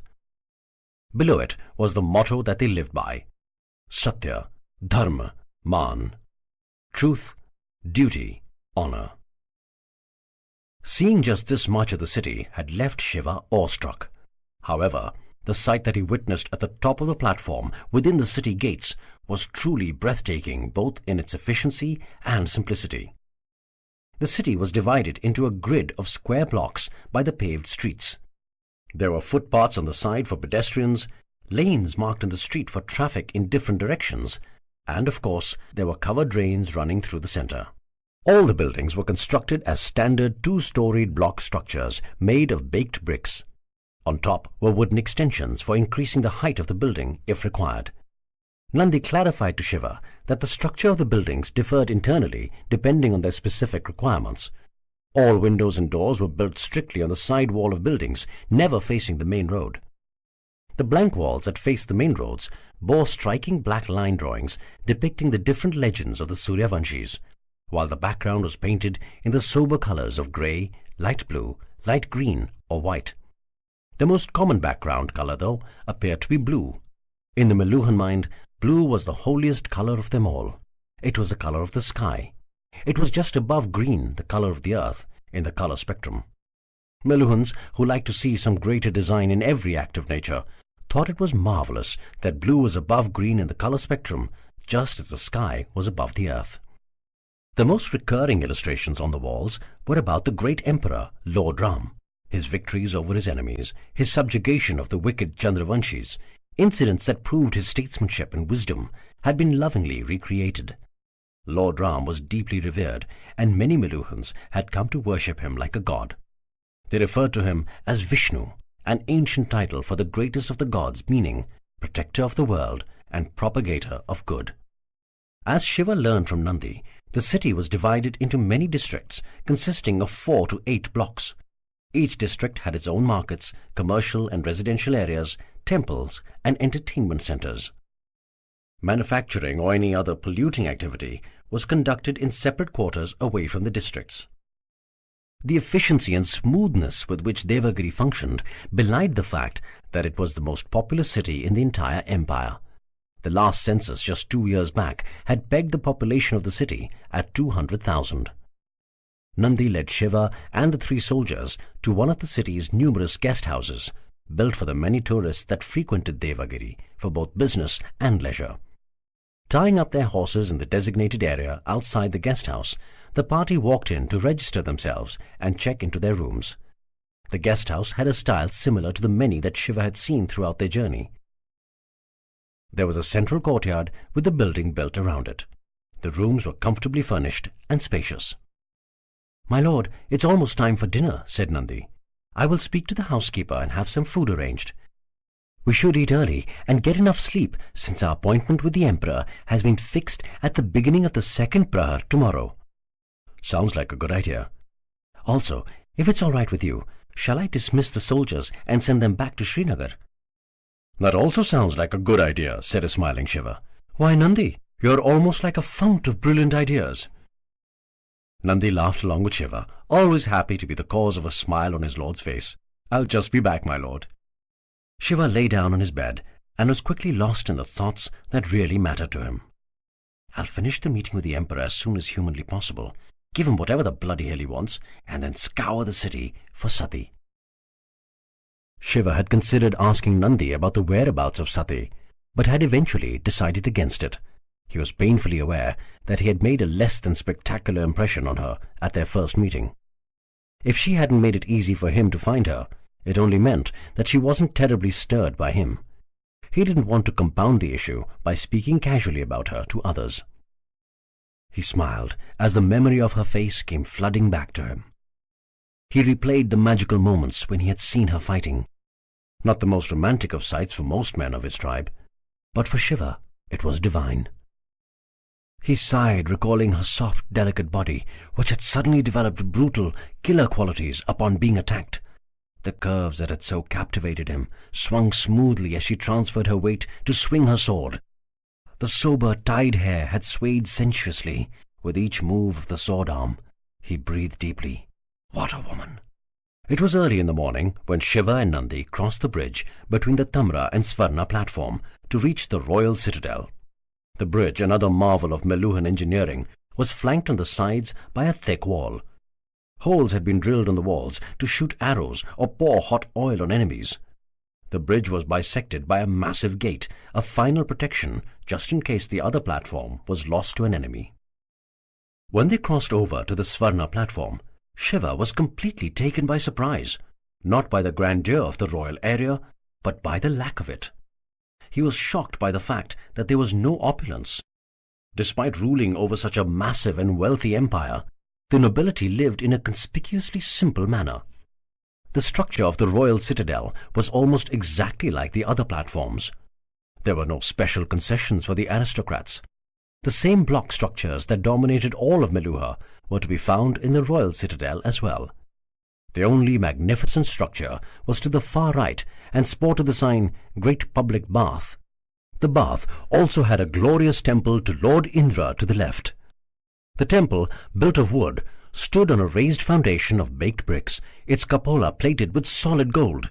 It seemed that special architecture was reserved only for structures built for the gods, or ones that were for the common good. Probably just like how Lord Ram would have preferred. The only concession to the emperor, however, was that his standard block structure was larger than the others, significantly larger. Shiva and Nandi entered the royal private office to find Emperor Daksha sitting on a simple throne at the far end of the modestly furnished room, flanked by a man and a woman. Daksha, greeting Shiva with a formal namaste, said, "I hope your journey was comfortable." He looked too young to be an emperor of such a large country. Though he was marginally shorter than Shiva, the major difference between them was the musculature. While the strapping Shiva was powerfully built, Daksha's body showed that it had not been strained by too much exercise. He wasn't obese either, just average. The same could have been said about his wheatish-complexioned face. Average-sized dark eyes flanked a straight nose. He wore his hair long, like most Meluhan men and women. The head bore a majestic crown with the sun symbol of the Suryavanshis manifested in the center through sparkling gemstones. An elegant dhoti with an angvastram hung down the right shoulder and a large amount of functional jewelry, including 2 amulets on his right arm, complemented Daksha's average appearance. His only distinguishing feature was his smile, which spread its innocent conviction all the way to his eyes. Emperor Daksh looked like a man who wore his royalty lightly. "Yes, it was, Your Highness," replied Shiva. "The infrastructure in your empire is wonderful. You are an extraordinary emperor." "Thank you. But I only deserve reflected credit. The work is done by my people." "You are too modest, Your Highness." Smiling politely, Daksha asked, "May I introduce my most important aides?" Without waiting for an answer, he pointed to the woman on his left. "This is my Prime Minister, Kanakhala. She takes care of all administrative, revenue, and protocol matters." Kanakhala did a formal namaste to Shiva. Her head was shaved except for a tuft of smooth hair at the back which had been tied in a knot. She had a string called the janeu tied across her left shoulder down to the right side of her torso. She looked young like most Meluhans, but was a little overweight, as was clearly evident from the excess flesh she bore between the white blouse and dhoti. She had a dark and incredibly smooth complexion, and, like all her countrymen, wore jewellery that was restrained and conservative. Shiva noticed that the second amulet on Kanakhla's arm showed a pigeon, not a very high chosen tribe amongst the Brahmin. Shiva bent low and did a formal namaste in reply. Pointing to his right, Daksha said, "And this is my chief of the armed forces, General Parvateshwar. He looks after the army, navy, special forces, police, etc." Parvateshwar looked like a man that Shiva would think twice about taking on in battle. He was taller than Shiva and had an immensely muscular physique that dominated the space around him. His curly and long hair had been combed fastidiously and fell neatly from under his crown. His smooth, swarthy skin was marked by the proud signs of long years in battle. His body was hairless, in a rare departure from the normally hirsute Kshatriya men who took body hair to be a sign of machismo. Probably to make up for this deficiency, Parvateshwar maintained a thick and long moustache which curled upwards at the edges. His eyes reflected his uncompromisingly strong and righteous character. The second amulet on his arm showed Parvateshwar as a tiger, a very high chosen tribe amongst the Kshatriyas. He nodded curtly at Shiva. No namaste. No elaborate bow of his proud head. Shiva, however, smiled warmly and greeted Parvateshwar with a formal namaste. "Please wait outside, Captain," advised Parvateshwar, looking at Nandi. Before Nandi could respond, Shiva cut in. "My apologies, but is it all right if Nandi stays here with me? He has been my constant companion since I left my homeland, and has become a dear and trusted friend." "Of course he may," replied Daksha. "Your Highness, it is not appropriate for a captain to be witness to this discussion," said Parvateshwar. "In any case, his service rules clearly state that he can only escort a guest into the Emperor's presence, and not stay there while a matter of state is discussed." "Oh, relax, Parvateshwar. You take your service rules too seriously sometimes." Turning to Shiva, Daksha continued, "If it's all right with you, may we see your neck now?" Nandi slid behind Shiva to untie the cravat. Seeing the beads down on the cravat to convey the impression that throat was covered for religious reasons, Daksha smiled and whispered, "Good idea." As Nandi pulled Shiva's cravat off, Daksha and Kanakhla came close to inspect Shiva's throat in greater detail. Parvateshwar did not step forward, but strained his neck slightly to get a better look. Daksha and Kanakhla seemed clearly stunned by what they saw. The Emperor felt the throat and whispered in awe, "The color comes from the inside. It is not a dye. It is true and genuine." Daksha and Kanakhla glanced at each other, tears glistening in their astounded eyes. Kanakhla folded her hands into a namaste and began mumbling a chant under her breath. Daksha looked up at Shiva's face, trying desperately to suppress the ecstasy that coursed through his insides. With a controlled smile, the Emperor of Meluha said, "I hope we have not done anything to cause you any discomfort since your arrival in Meluha." Despite Daksha's controlled reaction, Shiva could guess that both the Emperor and his Prime Minister were taken aback by his blue throat. Just how important is this bloody blue throat for the Meluhans? None at all, Your Highness," replied Shiva as he tied the cravat back around his neck. "In fact, my tribe and I have been delighted by the hospitality that we have received here." "I'm glad for that," smiled Daksha, bowing his head politely.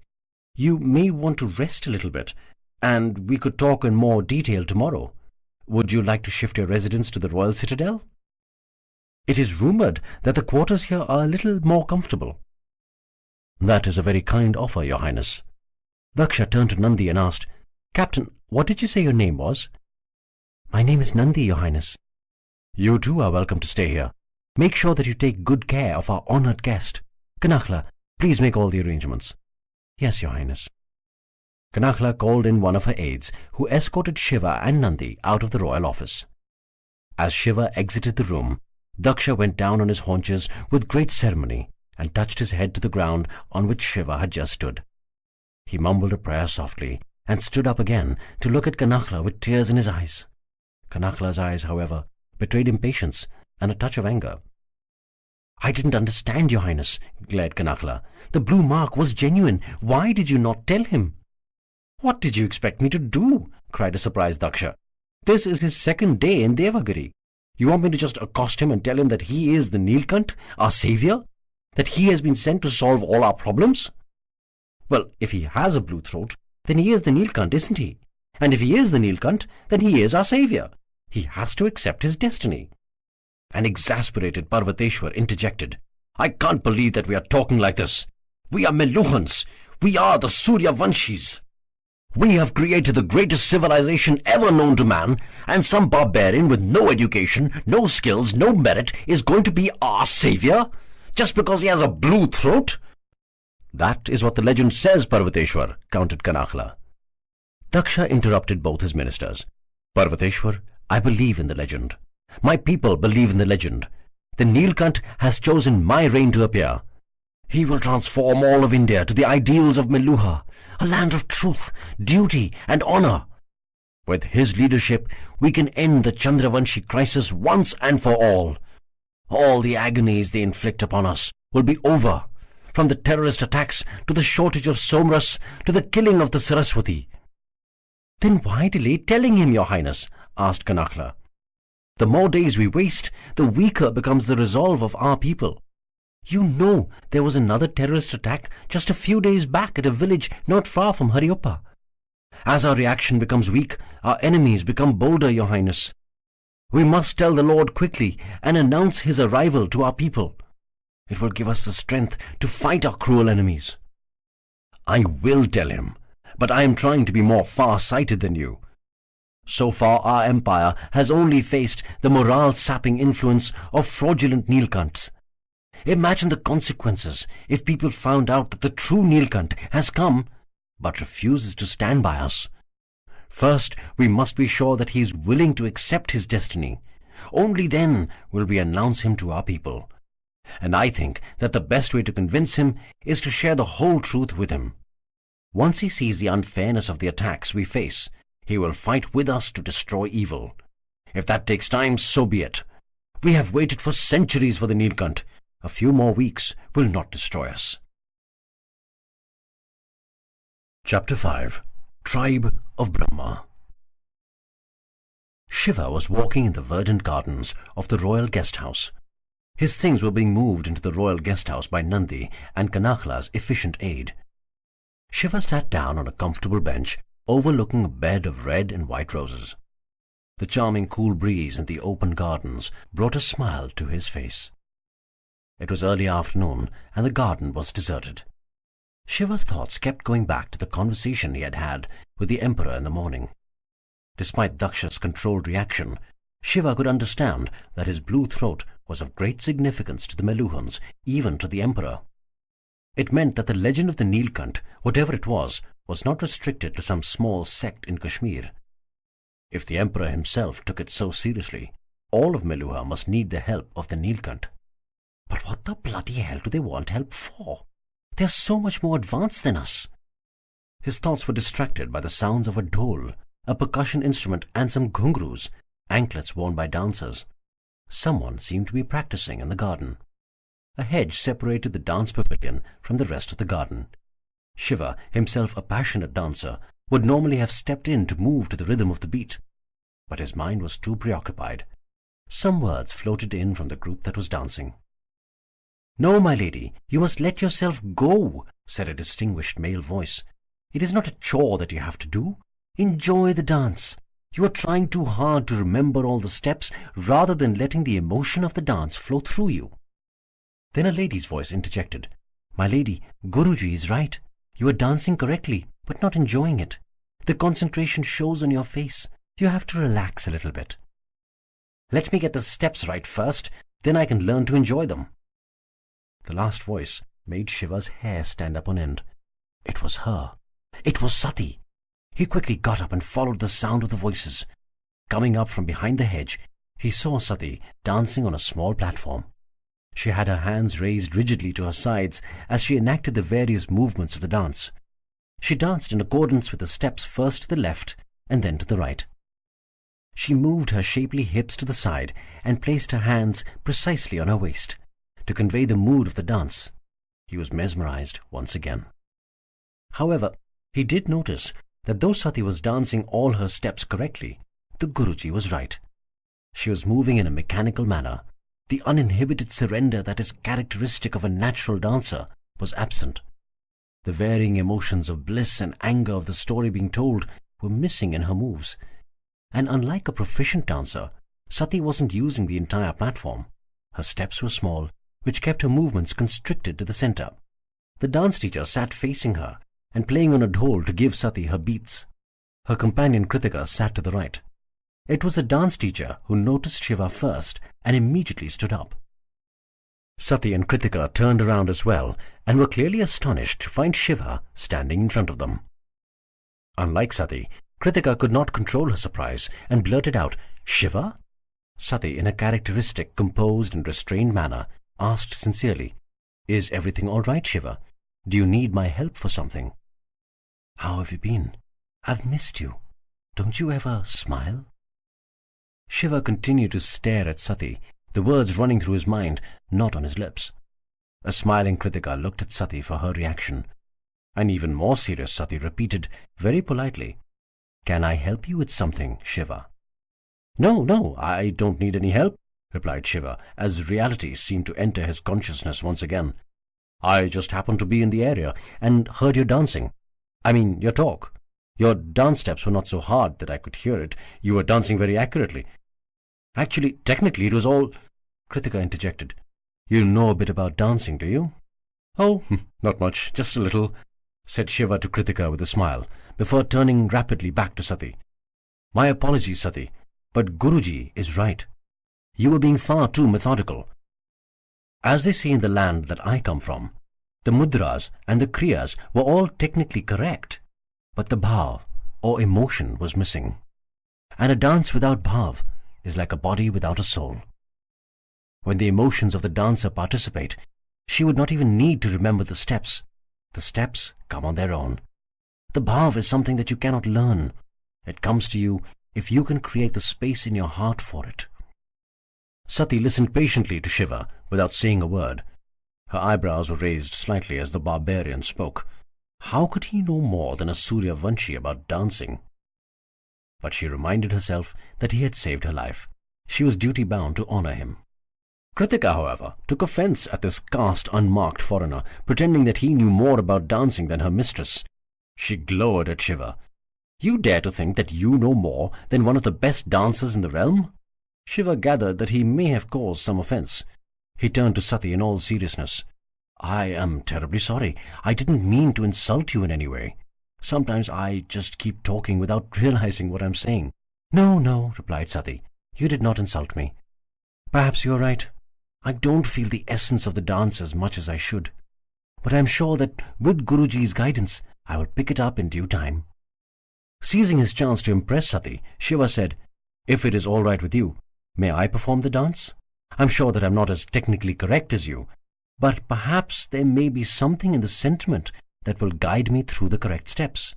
"That was well put. She can't say no." Sati looked surprised.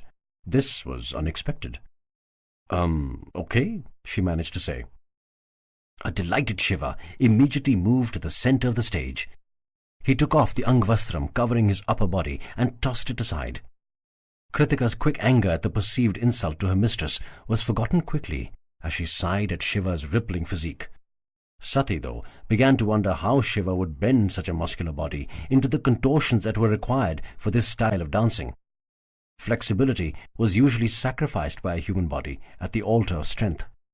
Playing lightly on his dhol, the Guruji asked Shiva, "Tell me the beat that you are comfortable with, young man."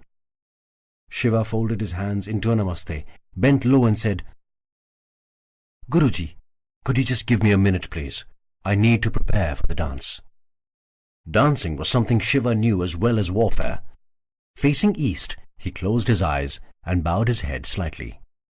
Then he bent down on his knees and reverentially touched the ground with his head. Standing up, he turned his right foot outwards. Then he raised his left leg off the floor in a graceful arcing movement till the foot was above knee height, as he bent his right knee slightly to balance himself. His left foot pointed in a direction exactly between the bearing of his right foot and his face. Only a calm breeze broke the almost deathly silence that enveloped the audience. The Guruji, Sati and Kritika looked in amazement at Shiva. They did not understand what he was doing, but could feel the energy that Shiva's stance was emanating. Shiva raised both his arms in an elegant circular movement to the sides to bring them in line with his shoulder. His right hand was molded into a position like it was holding an imaginary damru, a small handheld percussion instrument. His left hand was open with its palm facing upwards, almost like it was receiving some divine energy. He held this pose for some time, as his glowing face showed that Shiva was withdrawing into his own world. Then his right hand moved effortlessly forward, almost as if it had a mind of its own. Its palm was now open and facing the audience. Somehow, the posture seemed to convey a feeling of protection to a very surprised Sati. His left arm then moved slowly from its shoulder-height position to come in front of him with the palm facing down. The left arm stopped moving when the hand was pointing almost directly at the left foot. Shiva held this pose for some time.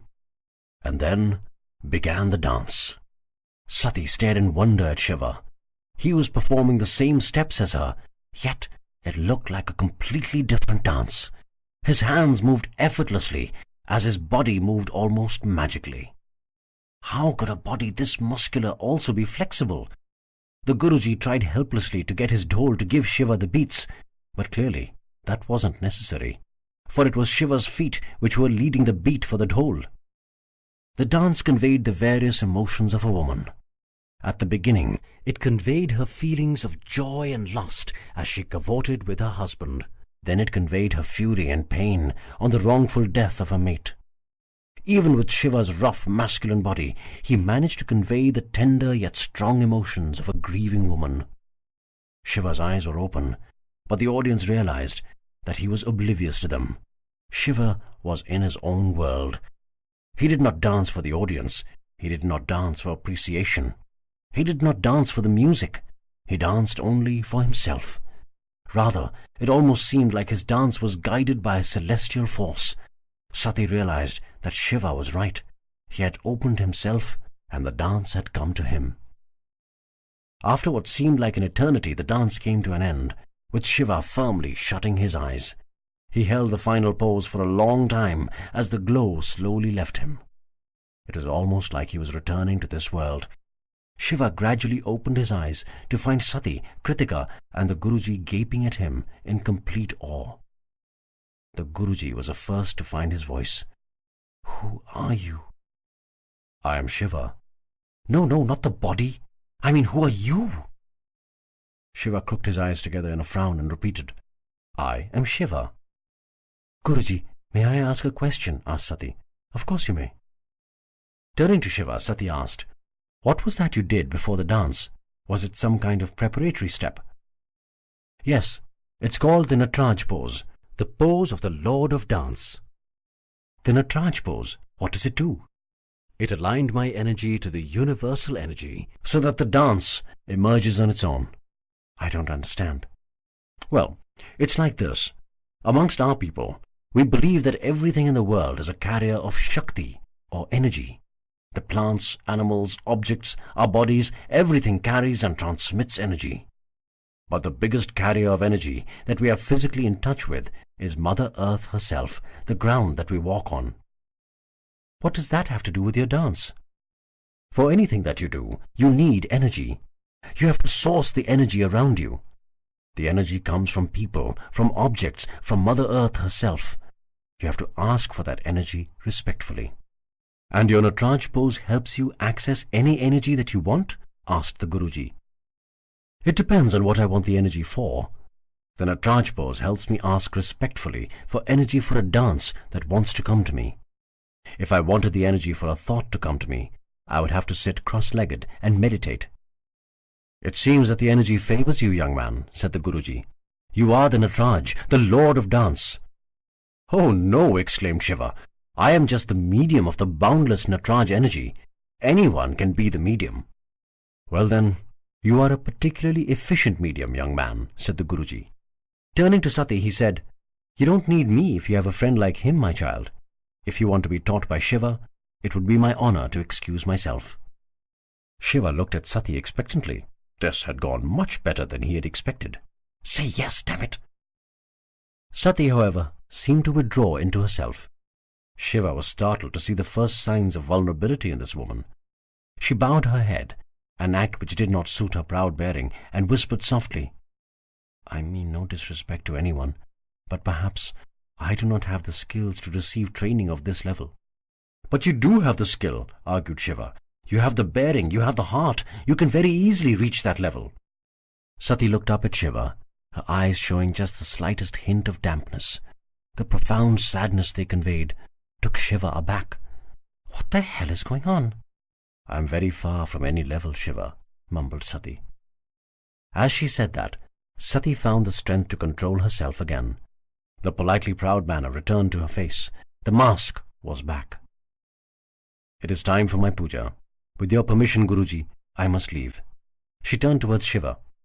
"It was a pleasure meeting you again, Shiva." Before Shiva could respond, Sati turned quickly and left, followed by Kritika. The Guruji continued to stare at a flummoxed Shiva.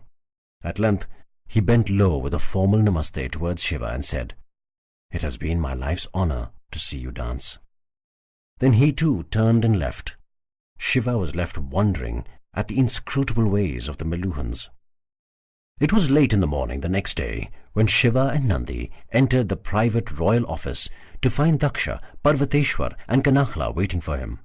A surprised Shiva said, "I am sorry, Your Highness. I thought we were to meet 4 hours into the second prahar. I hope I haven't kept you waiting." Daksha, who had stood up with a formal namaste, bowed low and said, "No, my lord, you don't need to apologize. We came in early so that we wouldn't keep you waiting. It was our honor to wait for you." Parvateshwar rolled his eyes at the extreme subservience that his emperor, the ruler of the greatest civilization ever established, showed towards this barbarian. Shiva, controlling his extreme surprise at being referred to as the Lord by the emperor, bowed low towards Daksha with a namaste and sat down. "My lord, before I start off my monologue about the legend of the Nilkant, do you have any questions that you would like to ask?" inquired Daksha. The most obvious question came to Shiva's mind first. Why in the holy lake's name is my blessed blue throat so important? But his instincts told him that though this appeared to be the most obvious question, it could not be answered unless he understood more about the society of Meluha itself. "It may sound like an unusual question, Your Highness," said Shiva, "but may I ask what your age is?" Daksha looked in surprise at Kanahla. Then turning back towards Shiva with an awed smile, he said, "You are exceptionally intelligent, my lord. You have asked the most pertinent question first." Crinkling his face into a conspiratorial grin, Daksha continued, "Last month, I turned 184. Shiva was stunned. Daksha did not look a day older than 30. In fact, nobody in Meluha looked old, except for the pandit that Shiva had met at the Brahma temple. So Nandi is more than 100 years old. "How can this be, Your Highness?" asked a flabbergasted Shiva. "What sorcery makes this possible?" "There is no sorcery at all, my lord," explained Daksha. "What makes this possible is the brilliance of our scientists who make a potion called the somras, the drink of the gods. Taking the somras at defined times not only postpones our death considerably, but it also allows us to live our entire lives as if we are in the prime of our youth, mentally and physically." "But what is the somras? Where does it come from? Who invented it?" "So many questions, my lord," smiled Daksha, "but I will try my best to answer them one by one. The somras was invented many thousands of years ago by one of the greatest Indian scientists that ever lived. His name was Lord Brahma.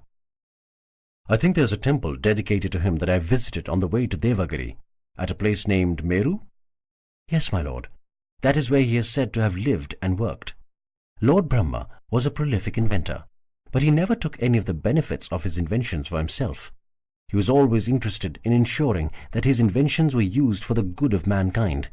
He realized early on that a potion as powerful as the somras could be misused by evil men. So he implemented an elaborate system of controls on its use." "What kind of controls?" "He did not give the somras freely to everyone," continued Daksha. "After conducting a rigorous countrywide survey, he chose a select group of adolescent boys of impeccable character, one from each of the 7 regions of ancient India. He chose young boys so that they would live with him at his Gurukul, and he could mold their character into selfless helpers of society. The Somras medicine was administered only on these boys. Since these boys were practically given an additional life due to the Somras, they came to be known as the Dvija, or twice-born. With the strength of the Somras, the training of Lord Brahma, and the numerous other inventions that they collectively produced, this group became more powerful than anyone in history. They honed their minds to achieve almost superhuman intelligence. The ancient Indian title for men of knowledge was Rishi. Since Lord Brahma's chosen men were 7 in number, they came to be known as a Saptarishi. And these Saptarishis used their skills for the good of society? Yes, my lord. Lord Brahma instituted strict rules of conduct for the Saptarishis.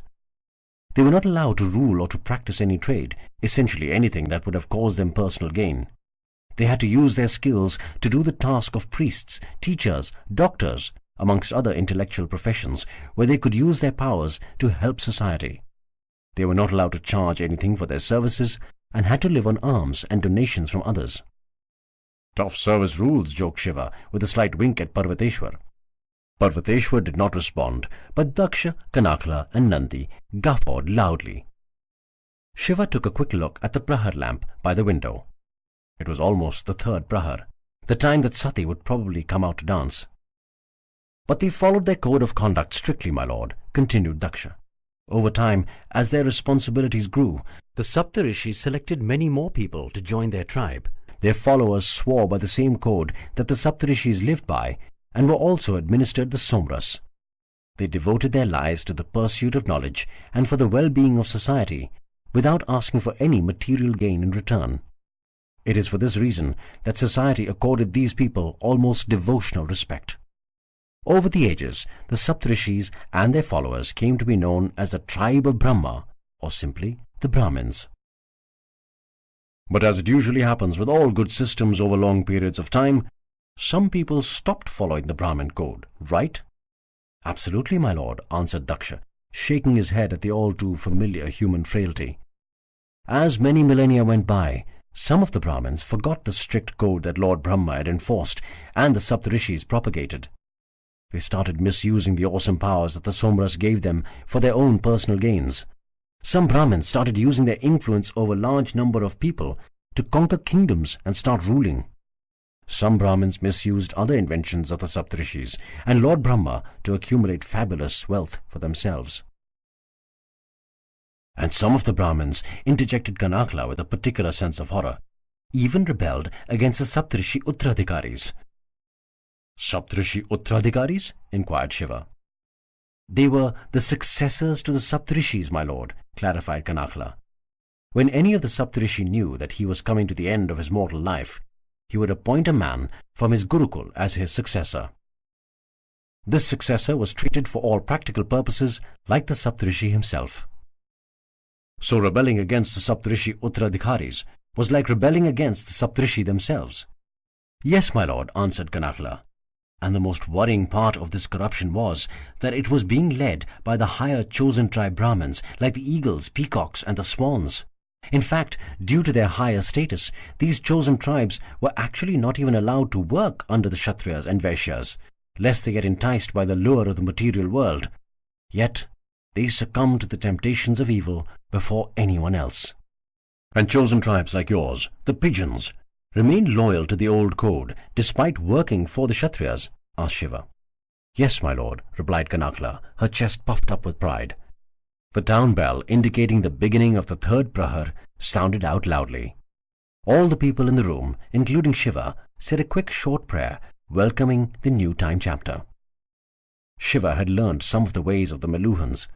A Shudra came in, reset the prahar lamp precisely, and left as quietly as he came. Shiva reminded himself that any time now Sati would start her dance in the garden. So what revolution caused the change, your highness? Asked Shiva, turning to Daksha. You, Parvateshwar, and Nandi are Kshatriyas, and yet you clearly have taken the Somras. In fact, I have seen people of all 4 castes in your empire look youthful and healthy. This means that the Somras is now given to everybody. This change must have obviously happened due to a revolution, right? Yes, my lord. and the revolution was known as Lord Ram, the greatest emperor that ever lived. Jai Shri Ram! Jai Shri Ram, repeated everyone in the room. His ideas and leadership transformed the society of Meluha dramatically, continued Daksha. In fact, the course of history itself was radically altered. But before I continue with Lord Ram's tale, may I make a suggestion? Of course, Your Highness. It is into the third prahar now. Should we move to the dining room and partake of some lunch before continuing with this story? I think it's an excellent idea to have lunch, Your Highness, said Shiva. But may I be excused for some time? There is another pressing engagement that I have. Could we perhaps continue our conversation tomorrow, if that's suitable to you? Kanakhla's face fell immediately, while Parvateshwar's was covered with a contemptuous grin. Daksha, however, kept a smiling face. Of course we could meet tomorrow, my lord. Will the beginning of the second hour of the second prahar be all right with you? Absolutely, Your Highness. My apologies for this inconvenience. Not at all, my lord, said an ever-smiling Daksha. Can one of my chariots take you to your destination? That's very kind of you, Your Highness, but I will go there myself. My apologies once again. Bidding a namaste to everyone in the room, Shiva and Nandi walked quickly out. Kanakhla looked accusingly at Daksha. The emperor just nodded his head, gesturing with his hands for calm. It's all right. We're meeting tomorrow, aren't we? My lord, we are running out of time, said Kanakhla. The Nilkant needs to accept his responsibilities immediately. Give him time, Kanakhla. We have waited for so long. A few days is not going to cause a collapse. Parvateshwar got up suddenly, bowed low towards Daksha and said, With your permission, Your Highness, may I be excused? There are more practical things that need my attention compared to educating a barbarian. You will speak of him with respect, Parvateshwar, growled Kanakhla. He is the Nilkant. I will speak of him with respect only when he has earned it through some real achievements, snarled Parvateshwar. I respect only achievements, nothing else. That is the fundamental rule of Lord Ram. Only your karma is important, not your birth, not your sex, and certainly not the color of your throat. Our entire society is based on merit. Or have you forgotten that? Enough, exclaimed Daksha. I respect the Nilkant. That means everybody will respect him. Chapter 6. Vikarma, the Carriers of Bad Fate. Nandi waited at a distance in the garden, as he had been asked to do, while Shiva went behind the hedge to the dance area. The silent dance stage had already convinced Nandi that his lord would not find anybody there. However, Shiva was filled with hope and waited expectantly for Sati. After having waited for the larger part of an hour, Shiva realized that there would be no dance practice today. Deeply disappointed, he walked silently back to Nandi. Is there somebody I can help you find, my lord? Asked an earnest Nandi. No, Nandi, forget it. Trying to change the topic, Nandi said, My lord, you must be hungry. Should we go back to the guest house and eat? No, I'd like to see a little more of the city, said Shiva, hoping that fate would be kind to him and he would run into Sati in the town. Shall we go to one of the restaurants on the Rajat platform? That would be wonderful, smiled Nandi, who hated the simple Brahmin-influenced vegetarian food served at the royal guest house. He missed the spicy meats that were served in rough Kshatriya restaurants. Yes, what is it, Parvateshwar? Asked Daksha. My lord, I am sorry for the sudden meeting, but I just received some disturbing news and had to tell you this in private. Well, what is it? Shiva is already causing trouble. What have you got against the Nilkant? Groaned Daksha, raising his eyes in disapproval. Why can't you believe that the Nilkant has come to save us? This has nothing to do with my views on Shiva, my lord. If you will please listen to my news. Chinardhwaj saw Shiva in the gardens yesterday. Chinardhwaj is here already? Yes, Your Highness. His review with you has been fixed for the day after tomorrow. Anyway, so what did Chinardhwaj see? He is also sickeningly taken in by the Nilkant, so I think we can safely assume that he doesn't have any prejudice. All right, I believe you. So what did he see the Nilkant do? He saw Shiva dancing in the gardens, answered Parvateshwar. So, is there a law-banning dance that I am not aware of? Please, let me continue, Your Highness. He was dancing while Sati watched in rapt attention. His interest suddenly captivated. Daksha leaned forward to ask, "And?" Sati behaved correctly and left the moment Shiva tried to get too familiar, but Janardhwaj heard Shiva whisper something when Sati left. "Well, what did he whisper?" "Holy Lake, help me get her. I will not ask for anything else from you ever again." Daksha appeared delighted. "You mean the Nilkant may actually be in love with my daughter?" "Your Highness, you cannot forget the laws of the land," exclaimed horrified Parvateshwar. "You know that Sati cannot marry. If the Nilkant decided to marry Sati, no law on earth can stop him. My lord, forgive me, but the entire basis of our civilization is that nobody is above the law. That's what makes us who we are. Better than the Chandravanshis and the Nagas, not even Lord Ram was above the law. Then how can this barbarian be considered so important?" "Don't you want Sati to be happy?" asked Daksha. "She's also called Parvati for a reason. It's because she's your goddaughter. Don't you want her to find joy again?" "I love Sati like the daughter I never had, Your Highness," said Parvateshwar, with a rare display of emotions in his eyes. "I would do anything for her, except break the law." "That is the difference between you and me. For Sati's sake, I would not mind breaking any law. She is my daughter, my flesh and blood. She has suffered enough already. If I can find some way to make her happy, I will do it, no matter what the consequences." Shiva and Nandi tied their horses in the designated area next to the main Rajat platform market. Walking forward, Nandi guided Shiva towards one of his favorite restaurants. The inviting aroma of freshly cooked meat brought forth a long-lost hunger in Nandi that had not been satisfied in the past 2 days at the royal guest house. The owner, however, stopped Shiva at the entry. "What's the matter, brother?" asked Nandi. "I am deeply sorry, brothers, but I too am undergoing religious vows at this time," said the restaurant owner politely, pointing to the beads around his throat. "And you know that one of the vows is that I cannot serve meat to fellow religious vow keepers." Nandi blurted out in surprise, "But who has taken religious—" "Oh." He was stopped by Shiva, who signaled downwards with his eyes at the bead-covered cravat around his throat. Nandi nodded and followed Shiva out of the restaurant. "This is the time of the year for religious vows, my lord," explained Nandi. "Why don't you wait on the side? There are some good restaurants on the lane at the right. I will just go and check if we have a restaurant owner who has not taken his vows." Shiva nodded his assent. As Nandi hurried off, Shiva looked around the street. It was a busy market area with restaurants and shops spread evenly. But despite the large number of people and the commerce being conducted, the street was not bursting with noise. None of the shopkeepers came out to scream and advertise their wares. The customers spoke softly and in an unfailingly polite manner, even if they were bargaining. These well-mannered idiots would not be able to get any business done in our boisterous mountain market. Shiva, lost in his thoughts about the strange practices of the Meluhans, did not hear the announcement of the town crier till he was almost right behind him. "Procession of Vikarma women, please move." A surprised Shiva turned around to find a tall Meluhan Kshatriya looking down at him. "Would you like to move aside, sir? A procession of Vikarma women needs to pass for their prayers." The crier's tone and demeanour was unquestionably courteous, but Shiva was under no illusions. The crier was not asking Shiva to move, he was telling him. Shiva stepped back to let the procession pass as Nandi touched him gently on his arm. "I found a good restaurant, my lord," said an ecstatic Nandi. "One of my favourites. And his kitchen is going to run for at least an hour more. A lot of food to stuff ourselves with." Shiva laughed out loud. "It's a wonder that just one restaurant can actually make enough food to satisfy your hunger."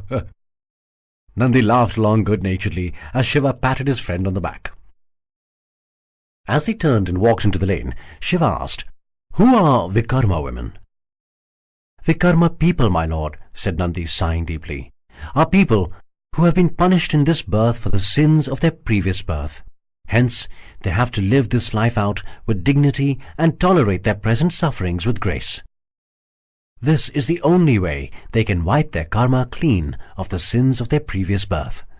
Vikarma men have their own order of penance, and women have a different order. There was a procession of Vikarma women on the road we just left. Is their puja a part of that order? Asked Shiva. Yes, my lord. There are many rules that the Vikarma women have to follow. They have to pray for forgiveness every month to Lord Agni, the purifying fire god, through a specifically mandated puja. They are not allowed to marry, since they may poison others with their bad fate. They are not allowed to touch any person who is not related to them or is not part of their normal duties. There are many other conditions as well that I am not completely aware of. If you are interested, we could meet up with a Pandit at the Agni temple later, and he could tell you all about Vikarma people. No, I'm not interested in meeting the Pandit right now, said Shiva with a smile. He might just bore me with some very confusing and abstruse philosophies. But tell me one thing. Who decides that the Vikarma people had committed sins in their previous birth? Their own karma, my lord, said Nandi, his eyes pointing at the obvious. For example, if a woman gives birth to a stillborn child, why would she be punished thus unless she had committed some terrible sin in her previous birth? Or if a man suddenly contracts an incurable disease and gets paralyzed, why would it happen to him unless the universe was penalizing him for the sins of his previous life? That sounds pretty ridiculous to me. A woman could have given birth to a stillborn child simply because she did not take proper care while she was pregnant. Or it could just be a disease. How can anyone say that she's being punished for the sins of her previous birth? Nandi, shocked by Shiva's opinion, struggled to find words to respond.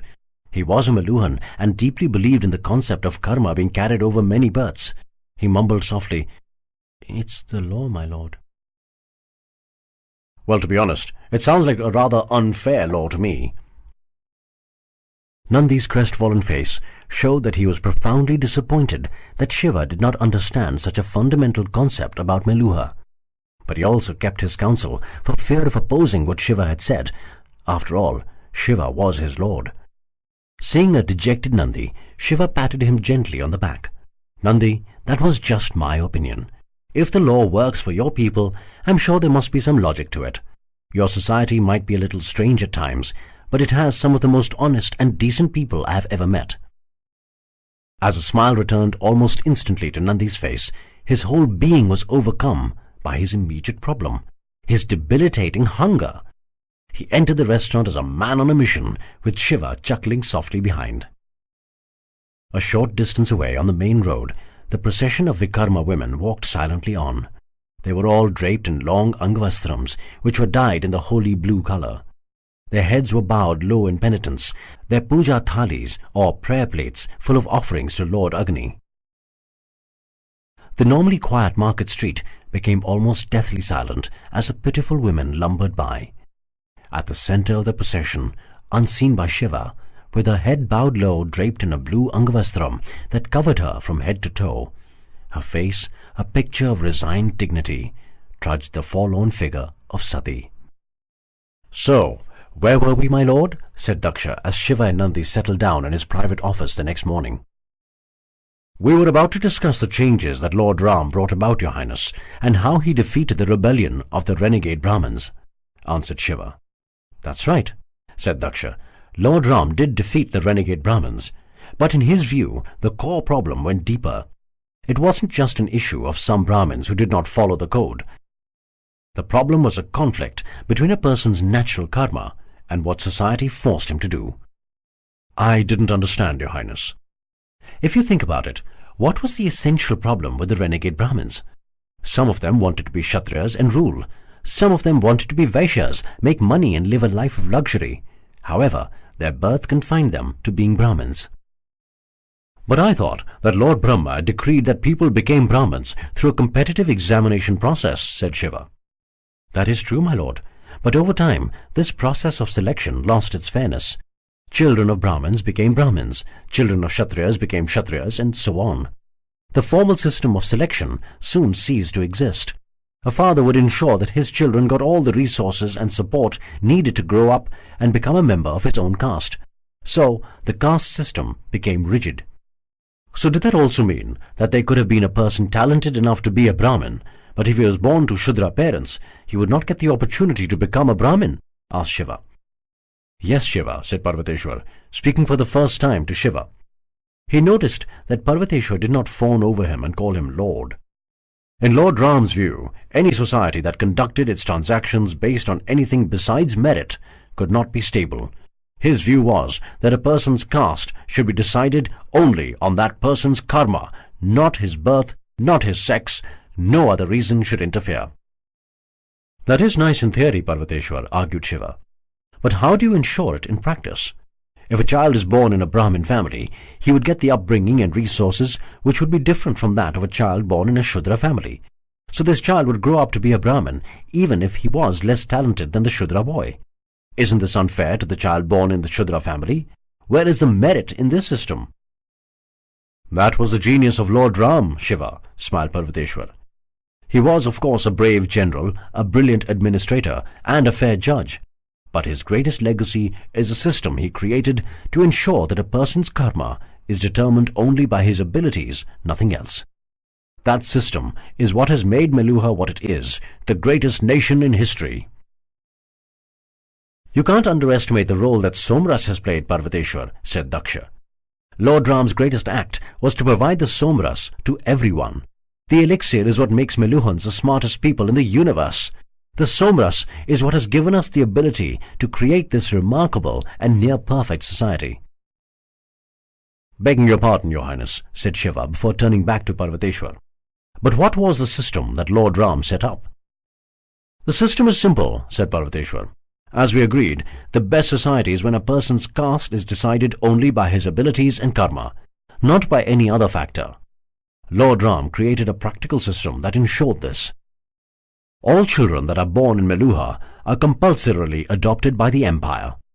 To ensure that this is done methodically, a great hospital city called Myka was built deep in the south, just north of the Narmada River. All pregnant women have to travel there for their delivery. Only pregnant women are allowed into the city, nobody else. Nobody else? What about her husband, her parents? Asked Shiva. No, there are no exceptions to this rule except for one. This exception was voted in around 300 years ago. Husbands and parents of women of noble families were allowed to enter, answered Parvateshwar, his expression clearly showing that he violently disagreed with this corruption of Lord Ram's system. Then who takes care of the pregnant women in Myka? The hospital staff. They are well trained in this, continued Parvateshwar. Once the child is born, he or she is kept in Myka for a few weeks for health reasons, while the mother travels back to her own city. Without her child? Asked a clearly surprised Shiva. Yes, replied Parvateshwar, with a slight frown, as if this was the most obvious fact in the world. The child is then put into the Meluha Gurukul, a massive school created by the empire close to Myka. Every single child receives the benefit of exactly the same education system. They grow up with all the resources of the empire available to them. Do they maintain records of the parents and the children? Of course they do, but the records are kept in utmost secrecy, and only with the record keeper of Myka. That would mean that in the Gurukul or in the rest of the empire, nobody would know who the child's birth parents are, reasoned Shiva, as he worked out the implications of what he was hearing. So every child, whether born to a Brahmin or a Shudra, would get exactly the same treatment at the Gurukul. Yes, smiled Parvateshwar. He was clearly proud of the system. As the children enter the age of adolescence, they are all given the Somras. Thus every child has exactly the same opportunity to succeed. At the age of 15, when they have reached adulthood, all the children are given a comprehensive examination. The results of this examination decide which Varna or caste the child would be allocated to, Brahmin, Kshatriya, Vaishya or Shudra. Kanakla cut in. And then the children are given 1 more year's caste-specific training. They wear their Varna color bands, white for Brahmins, red for Kshatriyas, green for Vaishyas and black for Shudras, and retreat to the respective caste schools to complete their education. So that's why your caste system is called the Varna system, said Shiva. Varna means color, right? Yes, my lord, smiled Kanakla. You are very observant. With a withering look at Kanakla, Parvateshwar added sarcastically, Yes, that was a very difficult conclusion to draw. Ignoring the barb, Shiva asked, So what happens after that?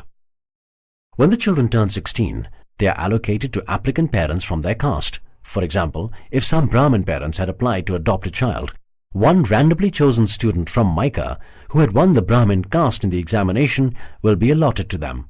Then the child grows up with these adopted parents as their own child. And society is perfect, marveled Shiva, as the simple brilliance of the system enveloped his mind. Each person is given a position in society based only on his own abilities. The efficiency and fairness of this system is astounding. Over time, my lord, interjected Daksha, we found that the percentage of higher castes actually going up in the population, which means that everybody in the world has the ability to excel. All it takes is for a child to be given a fair chance to succeed. Then the lower castes must have loved Lord Ram for this, asked Shiva. He gave them an actual chance to succeed. Yes, they did love him, answered Parvateshwar. They were his most loyal followers. Jai Shri Ram. But I guess not too many mothers would have been very happy with this. I can't imagine a woman willingly giving up her child as soon as he is born with no chance of meeting him ever again. But it's for the larger good, said Parvateshwar, scowling at the seemingly stupid question. And in any case, every mother who wants an offspring can apply for one and be allocated a child who suits her position and dreams. Nothing can be worse for a mother than having a child who does not measure up to her expectations. Shiva frowned at Parvateshwar's explanation, but let the argument pass. I can also imagine that many of the upper castes, like the Brahmins, would have been unhappy with Lord Ram. After all, they lost their stranglehold on power. Yes, added Daksha. Many upper castes did oppose Lord Ram's reforms, not just Brahmins, but even Kshatriyas and Vaishyas. Lord Ram fought a great battle to defeat them. Those of the vanquished who survived are the Chandravanshis we see today. So your differences go that far back? Yes, said Daksha. The Chandravanshis are corrupt and disgusting people. No morals, no ethics. They are the source of all our problems. Some of us believe that Lord Ram was too kind. He should have completely destroyed them. But he forgave them and let them live. In fact, we have to face the mortification of seeing the Chandravanshis rule over Lord Ram's birthplace, Ayodhya. Before Shiva could react to this information, the bell of the new Prahar was rung. Everyone said a quick prayer to welcome the subsequent time chapter. Shiva immediately looked towards the window. A look of expectancy appeared on his face. Daksha smiled as he observed Shiva's expression. We could break for lunch now, my lord. But if you have another engagement you would like to attend, we could continue tomorrow. Parvateshwar glared at Daksha disapprovingly. He knew exactly what the emperor was trying to do. That would be nice, your highness, smiled Shiva. Is my face that transparent? Yes, it is, my lord. But that is a gift you have. Nothing is prized more than honesty in Meluha. Why don't you leave for your engagement, and we could convene here again tomorrow morning? Thanking Daksha profusely, Shiva left the room with Nandi in tow. Shiva approached the hedge with excitement and trepidation. The moment he heard the sound of the dhol coming from the garden, he dispatched Nandi to have lunch at the guest house. He wanted to be alone. He let out a deep sigh of ecstasy as he crept behind the hedge to find Sati practicing under the watchful eye of the Guruji and Kritika. So good to see you again, Shiva, said the Guruji as he stood up with a formal namaste. The pleasure is all mine, Guruji, said Shiva as he bent down to touch the Guruji's feet as a sign of respect. Sati watched silently at a distance with her gaze on the floor. Kritika said enthusiastically, I just couldn't get your dance out of my mind. Shiva blushed at the compliment. Oh, it wasn't that good. Now you're fishing for compliments, teased Kritika. I was wondering if we could start off where we left last time, said Shiva, turning towards Sati. I don't think I have to be your teacher or anything like that. I just wanted to see you dance. Sati felt her strange discomfort returning again. What was it about Shiva that made her feel that she was breaking the law in speaking with him? She was allowed to talk to men as long as she kept a respectable distance. Why should she feel guilty? I will try my best, said Sati formally. It would be enriching to hear your views on how I can improve myself. I really do respect you for your dancing skills. Respect? Why respect? Why not love? Shiva smiled politely. Something inside told him that saying anything at this point of time would spoil the moment. Sati took a deep breath, girded her Angavastram around her waist, and committed herself to the Natraj pose. Shiva smiled as he felt Mother Earth project her Shakti, her energy into Sati. Energized by the earth she stood upon, Sati began her dance, and she really had improved. The emotions seemed to course through her. She was always good technically, but the passion elevated her dance to the next level. Shiva felt a dreamy sense of unreality overcome him again. Sati radiated a magnetic hold on him as she moved her lithe body into the dance steps. For some moments, Shiva imagined that he was the man that Sati was longing for in her dance. When she finally came to a stop, the audience spontaneously applauded. "That was the best I've ever seen you dance," said the Guruji with pride. "Thank you, Guruji," said Sati as she bowed. Then she looked expectantly at Shiva. "It was fantastic!" exclaimed Shiva. "Absolutely fabulous! Didn't I tell you that you had it in you?" "I thought that I didn't get it exactly right at the attacking sequence," said Sati critically. "You're being too hard on yourself," consoled Shiva. "That was just a slight error. It happened only because you missed one angle on your elbow. That made your next move a little odd." Rising swiftly to his feet, Shiva continued, "See, I'll show you." He walked quickly towards Sati and touched her elbow to move it to the correct angle. Sati immediately recoiled in horror as there was a gasp from the Guruji as well as Kritika. Shiva instantly realized that something terrible had happened. "I'm sorry," said Shiva, with a look of sincere regret. "I was just trying to show you where your elbow should be." Sati continued to stare at Shiva, stunned into immobility. The Guruji was the first to recover his wits and realized that Shiva must undergo the purification ceremony. "Go to your Pandit, Shiva. Tell him you need a Shuddhikaran. Go before the day is over." "What? What is a Shuddhikaran? Why would I need it?" "Please go for a Shuddhikaran, Shiva," said Sati, as tears broke through her proud eyes. "If something happened to you, I would never be able to forgive myself." "Nothing will happen to me. Look, I'm really sorry if I have broken some rule in touching you. I will not do it again. Let's not make a big deal out of this." "It is a big deal," shouted Sati. The violence of Sati's reaction threw Shiva off balance. Why the hell is this simple thing being blown completely out of proportion? Kritika came close to Sati, careful not to touch her, and whispered, "We should go back home, my lady." "No, no, please stay," pleaded Shiva. "I won't touch you, I promise." With a look of hopeless despair, Sati turned to leave, followed by Kritika and Guruji. At the edge of the hedge, she turned around and beseeched Shiva once again. "Please go for your Shuddhikaran before nightfall. Please."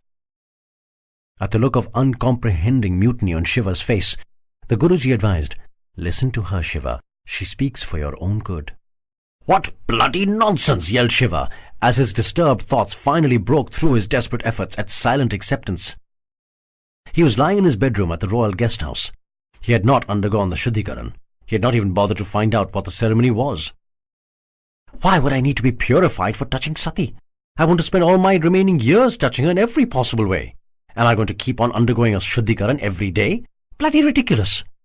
Just then, a troubling thought entered Shiva's mind. Is it because of me?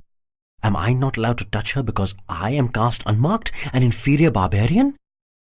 "No, that can't be true," whispered Shiva to himself. "Sati doesn't think like that. She's a good woman. But what if it's true? Maybe, if she knows I am the Nilkant."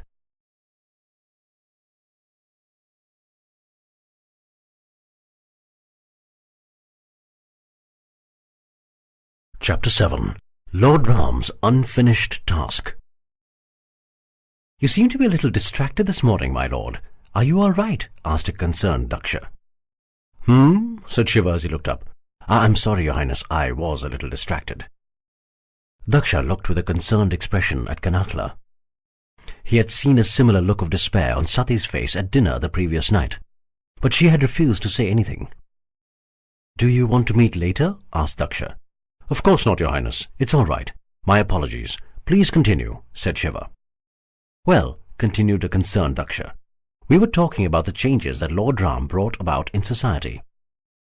"Yes," said Shiva, shaking his head slightly to get the disturbing image of Sati's last plea out of his mind.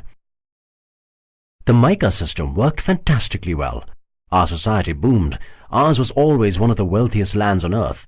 But in the last 1,200 years, we have shot dramatically ahead of everyone else. Meluha has become the richest and most powerful country in the world by far. Our citizens lead ideal lives. There is no crime. People do what they are suited for and not what an unfair social order would compel them to do. We don't force or fight unprovoked wars with any other country. In fact, ours has become a perfect society." "Yes, Your Highness," agreed Shiva, slowly getting into the conversation. "I don't believe that perfection can ever be achieved. It is more of a journey than a destination. But your society is certainly a near-perfect society." "Why do you think we are not perfect?" argued Parvateshwar aggressively. "Do you think it's perfect, Parvateshwar?" asked Shiva politely. "Does everything in Meluha go exactly as Lord Ram would have mandated?" Parvateshwar fell silent. He knew the obvious, even if he didn't like the answer. "The Lord is right, Parvateshwar," said Daksha. "There are always things to improve." "Having said that, Your Highness," spoke Shiva, "your society is wonderful. Things do seem very well ordered. What doesn't make sense to me then is why you and your people are so concerned about the future. What is the problem? Why is a Nilkant required? I don't see anything that is so obviously wrong that disaster would be just a breath away. This is not like my homeland, where there are so many problems that you wouldn't know where to begin." "My lord, a Nilkant is needed because we are faced with challenges that we cannot confront. We keep to ourselves and let other countries lead their lives. We trade with other societies, but we never interfere with them. We don't allow uninvited foreigners into Meluha beyond the frontier towns. So we think it's only fair that other societies leave us alone to lead our lives the way we want to." "And presumably they don't, Your Highness." "No, they don't." "Why?" "One simple word, my lord," replied Daksha. "Jealousy. They hate our superior ways. Our efficient family system is an eyesore to them. The fact that we take care of everyone in our country makes them unhappy because they can't take care of themselves. They lead sorry lives. And rather than improving themselves, they want to pull us down to their level." "I can understand. My tribe used to face a lot of jealousy in Mount Kailash since we had control over the shore of the Mansarovar lake and hence the best land in the region. But sometimes I wonder if we could have avoided bloodshed if we had shared our good fortune more willingly." "But we do share our good fortune with those who wish it, my lord. And yet, jealousy blinds our enemies. The Chandravanshis realized that it was the Somras that guaranteed our superiority. Funnily enough, even they have the knowledge of the Somras, but they have not learned to mass-produce it like we do, and hence haven't reaped all the benefits of it." "Sorry to interrupt, Your Highness, but where is the Somras produced?" "It is produced at a secret location called Mount Mandar. The Somras powder is manufactured there and then distributed throughout the empire. At designated temples across Meluha, trained Brahmins mix it with water and other ingredients to administer it to the population." "All right," said Shiva. "The Chandravanshis could not become as powerful as us since they never had enough Somras. Eaten up by their jealousy, they devised a devious way to destroy the Somras and hence us. One of the key ingredients in the Somras is the waters of the Saraswati. Water from any other source does not work." "Really? Why?" "We don't know, my lord. The scientists can't explain it, but only the waters of the Saraswati will do. That is why the Chandravanshis tried to kill the Saraswati to harm us." "Kill the river?" asked Shiva incredulously. "Yes, my lord," said Daksha as his childlike eyes flared up at the Chandravanshi perfidy. "The Saraswati comes from the confluence of two mighty rivers up north, the Sutlej and the Yamuna. In the olden days, the course of the Sutlej and the Yamuna used to be neutral territory. Both the Chandravanshis and we visited the land to draw waters for the Somras." "But how did they try to kill the Saraswati, Your Highness?" "They diverted the course of the Yamuna so that instead of flowing south, it started flowing east to meet their main river, Ganga." "You can do that?" asked Shiva in amazement. "Change the course of a river?" "Yes, of course you can," answered Parvateshwar. "We were livid," interjected Daksha, "but we still gave them a chance to make amends for their duplicity." "And?" "What can you expect from the Chandravanshis, my lord?" said Daksha in disgust. "They denied any knowledge of this. They claimed that the river made such a dramatic change in its course all by itself, due to some minor earthquake. And even worse, they claimed that since the river had changed course of its own accord, we Meluhans would simply have to accept what was essentially God's will." "We of course refuse to do that," said Parvateshwar. under the leadership of King Brahmanayak, His Highness's father, we attacked Swadweep." "The land of the Chandravanshis?" asked Shiva. "Yes, Shiva," said Parvateshwar, "and it was a resounding victory. The Chandravanshi army was routed. King Brahmanayak kindly let them keep their lands and even their system of governance. We didn't even ask for any war reparations or yearly tribute either. The only term of the surrender treaty was the return of the Yamuna. We restored the Yamuna to her original course to meet with the Saraswati." "You fought in that war, Parvateshwar?" "Yes," said Parvateshwar, his chest swollen with pride. "I was a mere soldier then, but I did fight in that war."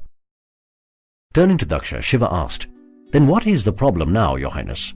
Your enemy was comprehensively defeated. Then why is the Saraswati still dying?" "We believe that the Chandravanshis are up to something again. We don't understand it as yet. After their defeat, the area between our two countries was made into a no-man's land and the jungle has reclaimed it. That included the early course of the Yamuna as well. We stuck to our part of the bargain and never disturbed that region. It appears that they didn't honor their end of the promise." "Are you sure of that, Your Highness? Has the area been checked? Has this been discussed with the Chandravanshi representatives in your empire?"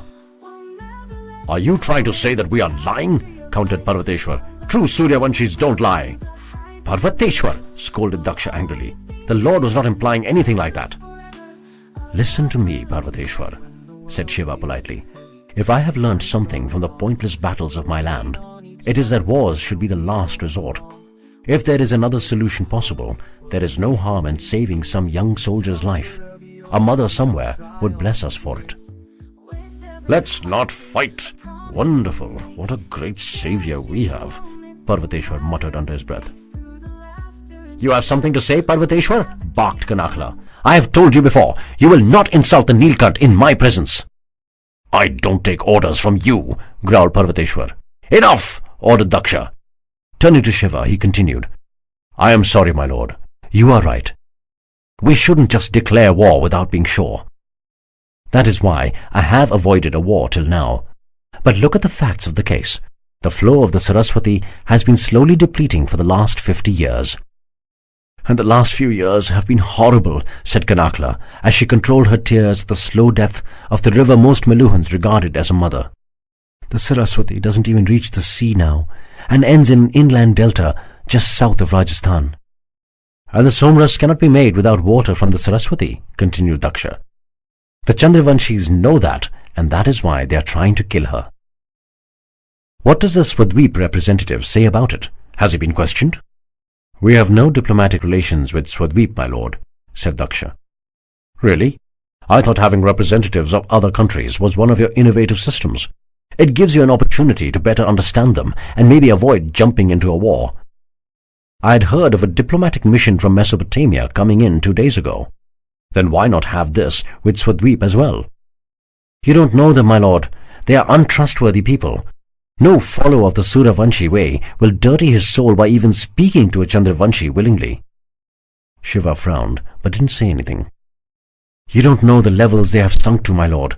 Over the previous few years, they have even started using the cursed Nagas in their terrorist attacks on us," said Kanakhla with a disgusted look. "Terrorist attacks?" "Yes, my lord," said Daksha. "Their defeat kept them quiet for many decades. And because of our overwhelming victory in the previous war, they believe that they cannot overpower us in an open confrontation. So they have resorted to a form of assault that only repulsive people like them could turn to. Terrorist attacks."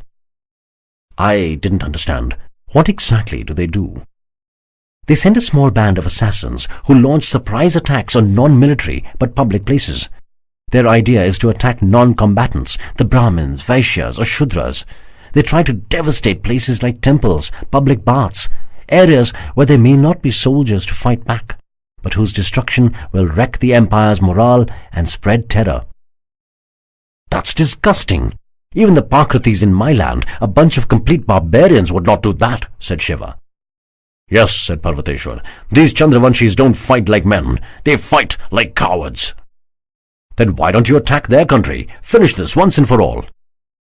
"We would like to, my lord," said Daksha, "but I'm not sure we can defeat them."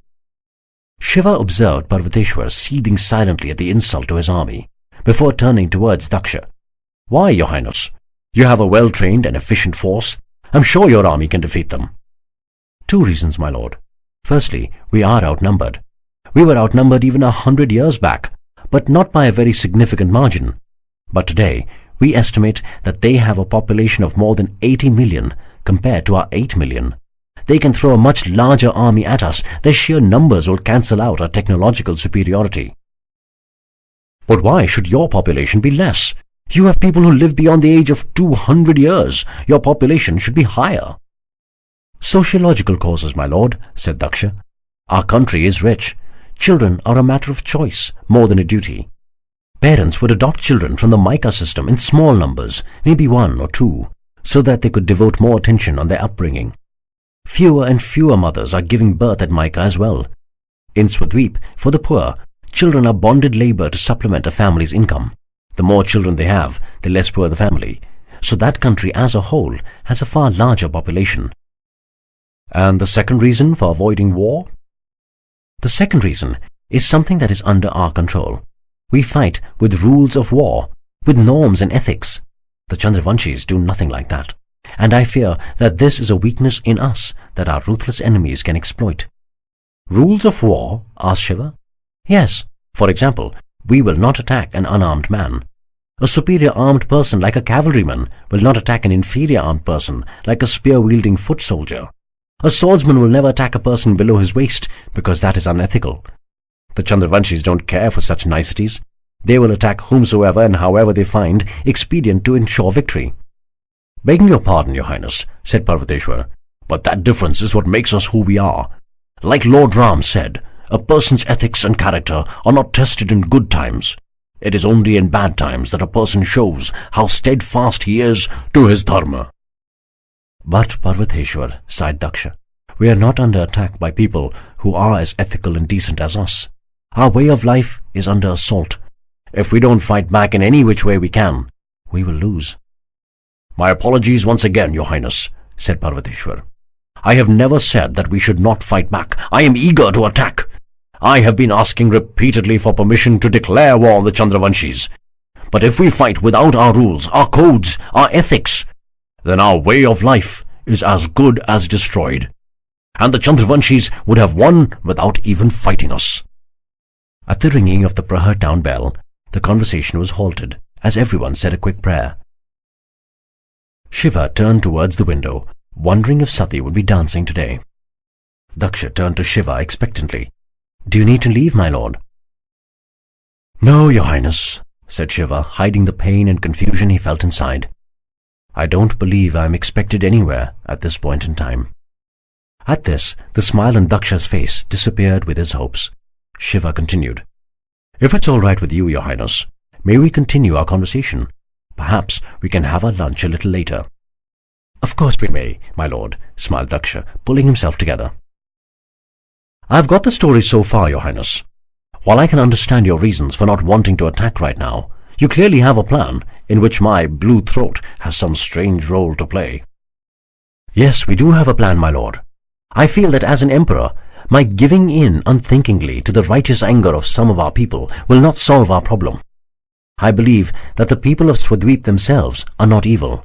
It is their Chandravanshi rulers and their way of life that has made them evil.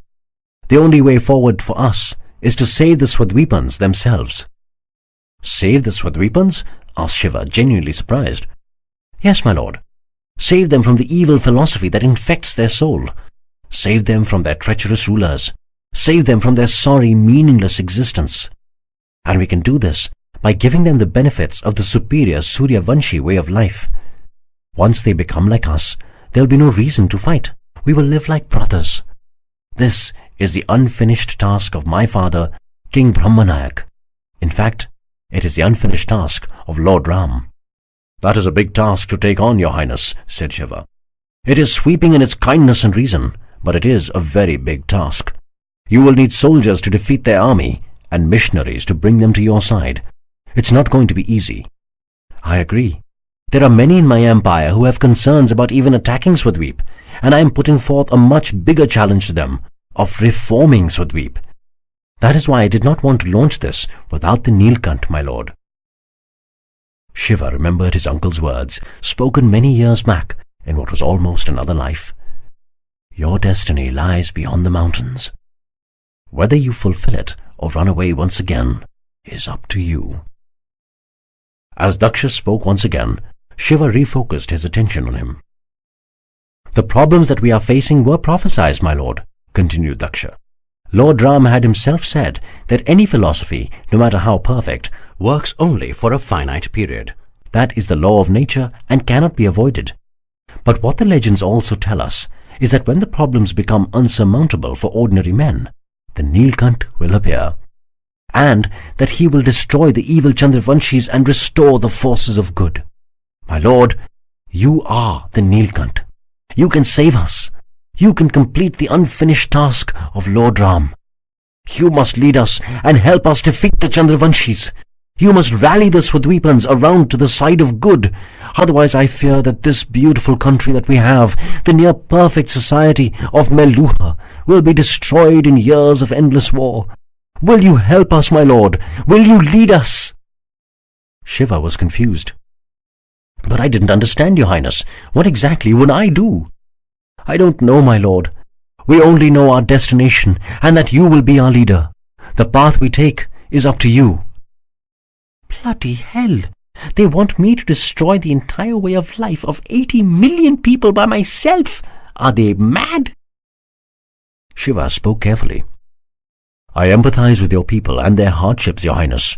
But to be quite honest, I don't really understand how one man like me can make a difference. If that man is you, my lord, said Daksha, his moist eyes open wide in devotion and faith, he can change the entire universe. I'm not so sure of that, your highness, said Shiva with a weak smile. Why will my being present make such a difference? I'm no miracle worker. I cannot snap my fingers and cause bolts of lightning to descend on the Chandravanshis. It is your presence itself that will make the difference, my lord. I invite you to travel through the empire. See the effect your blue throat has on the people. Once my people believe that they can do it, they will be able to do it. You are the Nilkant, my lord, added Kanakla. The people have faith in the bearer of the blue throat. They will have faith in you. Will you help us, my lord? Will you run away once again? But how do you know that my blue throat makes me the genuine Nilkant? Asked Shiva. For all you know, there may be many Meluhans with a blue throat waiting to be discovered. No, my lord, said Daksha. It cannot be a Meluhan. The legend says that the Nilkant will be a foreigner. He cannot be from the Sapt Sindhu, and that he will get a blue throat on drinking the Somras. Shiva did not answer. He looked stunned as truth suddenly dawned upon him. Srinagar, the first night, Somras. That's how my body got repaired. That's why I'm feeling stronger than ever. Daksha and Kanakla looked at Shiva breathlessly, waiting for his decision, praying for his right decision. But why only me? All the Gunas were given the Somras. Was my uncle right? Do I really have a destiny? Parvateshwar stared at Shiva with narrowed eyes. I don't deserve any destiny. But maybe this is my chance to redeem myself. But first, Shiva asked with controlled politeness, Your Highness, before I answer, may I ask you a question? Of course, my lord. Do you agree that honesty is required to make any friendship work, even if it means deeply offending your friend with the truth? Yes, of course, replied Daksha, wondering where Shiva was going with this.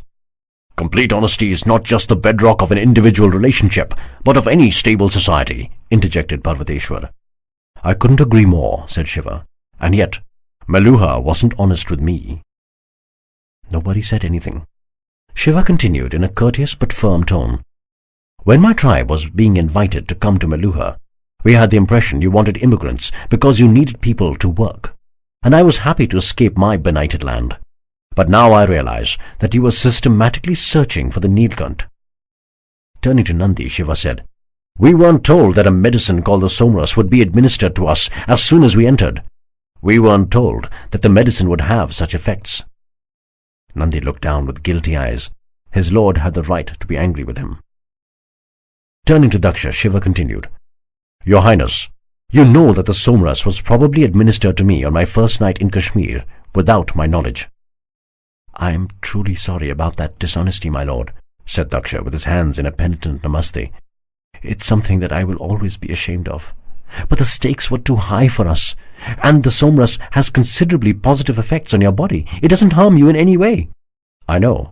I'm not exactly upset about having to live a long and healthy life," said Shiva wryly. "Do you know that my tribe was also probably given the somras that night? And they fell seriously ill, perhaps because of the somras." "They were under no risk, my lord," said Kanakla apologetically. "Some people are predisposed towards certain diseases. When the somras enters the body, it triggers the immediate occurrence of these diseases, which, when cured, never recur. Hence, the body remains healthy till death. Your tribe is actually much healthier now." "No doubt they are," said Shiva. "The point is not about the effects of the somras. Both my tribe and I are better for it. Yet, from what I understand of Meluha, getting somebody to do something without telling him all the facts would not have been Lord Ram's way. You should have told us the complete truth at Mount Kailash. Then, you should have let us make an informed choice, rather than you making a choice for us. We probably would still have come to Meluha anyway, but then it would have been our choice." "Please forgive us the deception, my lord," said Daksha with guilty regret. "It is not our way to do something like this. We pride ourselves on our honesty, but we had no choice. We are truly sorry, my lord. Your people are well taken care of. They are healthier than ever. They will live long, productive lives." Parvateshwar finally broke his silence, speaking what was always in his heart since the search had begun many decades ago. "Shiva, we are truly sorry for what has been done. You have every right to be angry. Lying is not our way. I think what was done is appalling, and Lord Ram would never have condoned this. No matter how serious our troubles, we have no right to deceive someone into helping us. I am deeply sorry." Shiva raised his eyebrow a bit. Parvateshwar is the only one apologizing instead of making excuses. He is a true follower of the great King Ram's way. Shiva smiled. Daksha let out an audible sigh of relief. Shiva turned towards Daksha. "Let us put this thing in the past, Your Highness. Like I said, there are some things about your nation that could be improved. No doubt about that. But it is amongst the best societies that I have ever seen. And it is worth fighting for. But I have a few conditions." "Of course, my lord," said Daksha, eager to please. "At this point in time, I am not saying that I can perform the tasks that you expect of me, nor am I saying that I cannot do it. All I am saying is that I will try my best. But before that, I want to understand more of your society before I can be sure of how I can help. I am assuming that nothing will be hidden from me, nor will I be misled." "Of course, my lord." "Secondly, you still need immigrants to expand your population, but you should not mislead them. I think that you should tell them the entire truth about Meluha and let them make an informed decision on whether to come here. Or you don't invite them at all. Is that fair?" "Of course it is, my lord," said Daksha. Nodding briefly towards Kanakla, he committed, "We will implement that immediately. Furthermore, it is clear to me that I am not going back to Kashmir. Can my tribe, the Gunas, be brought to Devagiri? I would like them to be with me." "Of course, my lord," said Daksha with a quick look at Kanakla. "Instructions will be sent today itself to bring them to Devagiri. Also, I would like to visit the location where you manufacture the somras. I would like to understand this drink of the gods. Something tells me that it is important to do so." "Of course you may, my lord," said Daksha, his face finally breaking into a nervous smile. "Kanakla will take you there tomorrow itself. In fact, my family is also scheduled for a visit there day after tomorrow for a puja at the Brahma temple. Perhaps we could meet there." "That would be nice," said Shiva, smiling. Then, taking a deep breath, he added, "And lastly, I guess that you would like to announce the arrival of the Nilkant to your people." Daksha and Kanakla nodded hesitantly. "I would like to request that you don't do that for now." Daksha and Kanakla's face fell immediately. Nandi's eyes were glued to the floor. He had stopped listening to the conversation. The enormity of his prevarication was tearing him apart. "Your Highness, I have a terrible feeling that when people know I am the Nilkant, every action and word of mine will be over-interpreted and over-analyzed," explained Shiva. "I am afraid that I don't know enough about your society or my task to be able to handle that at this point in time." "I understand, my lord," said Daksha, pulling a broken smile back on his face. "You have my word. Only my immediate staff, my family, and the people you allow will know of the Nilkant's arrival. Nobody else." "Thank you, Your Highness. But I will say it again. I am a simple tribal man who just happened to get a blue throat because of some exotic medicine. Honestly, I still don't know what one man like me can do in the face of the odds that you face." "And I'll say it again, my lord," said Daksha with a childlike smile. "If that man is you, he can change the entire universe." Chapter 8. Drink of the Gods. Shiva and Nandi were walking back to the royal guest house. Shiva had decided he wanted to eat lunch alone. Nandi walked a few steps behind, his head bowed in self-recrimination. "My lord, I am so sorry." Shiva turned around to gaze at Nandi. "You are right, my lord. We were so lost in our own troubles and the search for the Nilkant that we didn't realize the unfairness of our actions on immigrants. I misled you, my lord. I lied to you." Shiva didn't say anything. He continued to stare intensely into Nandi's eyes. "I am so sorry, my lord. I have failed you. I will accept whatever punishment you give me." Shiva's lips broke into a very faint smile. He patted Nandi lightly on his shoulders, signaling he had forgiven him. But his eyes delivered a clear message. "Never lie to me again, my friend." Nandi nodded and whispered, "Never, my lord. I am so sorry." "Forget it, Nandi," said Shiva, his smile a little broader now. "It's in the past." They turned and continued walking. Suddenly, Shiva shook his head and chuckled slightly. "Strange people." "What is it, my lord?" asked Nandi. "Nothing really. I was just wondering at some of the interesting things about your society." "Interesting, my lord?" asked Nandi, feeling a little more confident now that Shiva was speaking to him again. "Well, some people in your country think just the presence of my blue throat can help you achieve impossible tasks. Some people actually think that my name has suddenly become so holy that they can't even speak it." Nandi smiled slightly. "On the other hand," continued Shiva, "some people clearly think that I am not required. In fact, they even think that my touching them is so polluting that I need to get a Shuddhikaran done." "A Shuddhikaran? Why would you need that, my lord?" asked Nandi, a little concerned. Shiva weighed his words carefully. "Well, I touched someone, and I was told that I would need to undergo a Shuddhikaran." "What? Who did you touch, my lord? Was it a Vikarma person?" asked a troubled Nandi. "Only the touch of a Vikarma person would mean that you would need to get a Shuddhikaran." Shiva's face abruptly changed color. A veil lifted from his eyes. He suddenly understood the significance of the events of the previous day, her hasty withdrawal at being touched, the shocked reactions from the Guruji and Kritika. "Go back to the guest house, Nandi. I'll see you there," said Shiva, as he turned towards the guest house garden. "My lord, what happened?" asked Nandi, trying to keep pace with Shiva. "Did you get the Shuddhikaran done or not?" "Go to the guest house, Nandi," said Shiva, walking rapidly away. "I will see you there." Shiva waited for the larger part of an hour, but it was in vain, for Sati did not make an appearance. He sat on the bench by himself, cursing the moment when that terrible thought had entered his mind. "How could I have even thought that Sati would find my touch polluting? I'm such a bloody idiot." He replayed moments of that fateful encounter in his mind and analyzed every facet of it. "If something happened to you, I would never be able to forgive myself.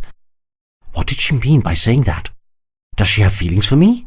Or is she just an honorable woman who can't bear to be the cause of someone else's misfortune? And why should she think of herself as inferior? This entire concept of the Vikarma is so damn ridiculous." Realizing that she wasn't going to come, Shiva got up. He kicked the bench hard, getting a painful reminder that his once numb toe had got its sensation back. Cursing out loud, he started walking back to the guest house. Walking past the stage, he noticed that there was something lying on the dance floor. He went closer and bent down to pick it up. It was her bead bracelet. He had seen it on her right hand. The string did not seem broken. Had she purposely dropped it here? He smelt it. It had the fragrance of the holy lake on a sun-kissed evening. He brought it delicately to his lips and kissed it gently. Smiling, he dropped the bracelet into the pouch tied around his waist. He would come back from Mount Mandar and meet her. He had to meet her.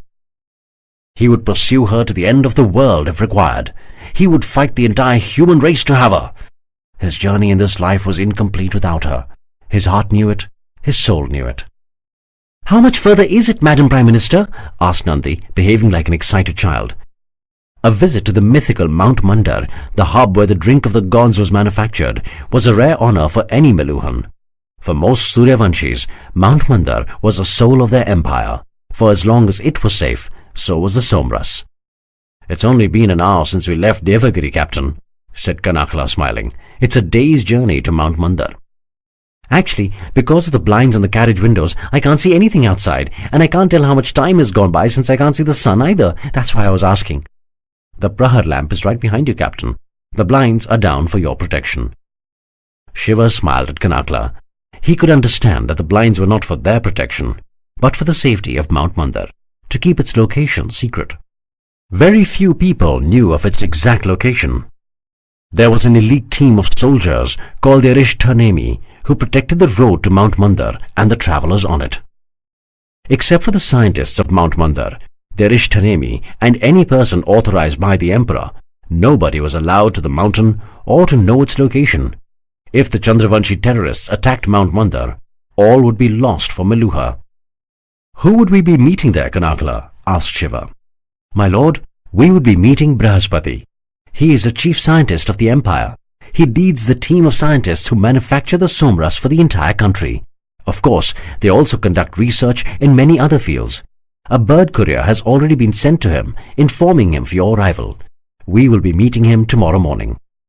Shiva nodded slightly, smiled at Kanakla and said, "Thank you." As Nandi looked at the Prahar lamp again, Shiva went back to his book. It was an interesting manuscript about the terrible war that was fought many thousands of years ago between the Devas, the gods, and the Asuras, the demons, an eternal struggle between opposites, good and evil. The Devas, with the help of Lord Rudra, the Mahadev, the god of gods, had destroyed the Asuras and established righteousness in the world again. "I hope you slept well, my lord," said Kanakla, as she welcomed Shiva and Nandi into the chamber outside Brahaspati's office. It was the beginning of the last hour of the first Prahar. Days began early at Mount Mandar. "Yes, I did," said Shiva, though there was a strange rhythmic sound on through the night. Kanakla smiled, but did not offer any explanation. She bowed her head and opened the door to let Shiva into Brahaspati's office. Shiva walked in, followed by Kanakla and Nandi. There were various strange instruments spread throughout Brahaspati's large office, neatly organized on tables of different heights. There were palm leaf notes alongside each of the instruments where some experiments had clearly been conducted. The room was a restrained blue. There was a large picture window in the corner which afforded a breathtaking view of the dense forest at the foot of the mountain. At the center, many simple low seats had been arranged together in a square. It was a frugal room, in line with a culture that celebrated simplicity over style at every turn. Brahaspati was standing in the center of the room, his hands folded in a namaste.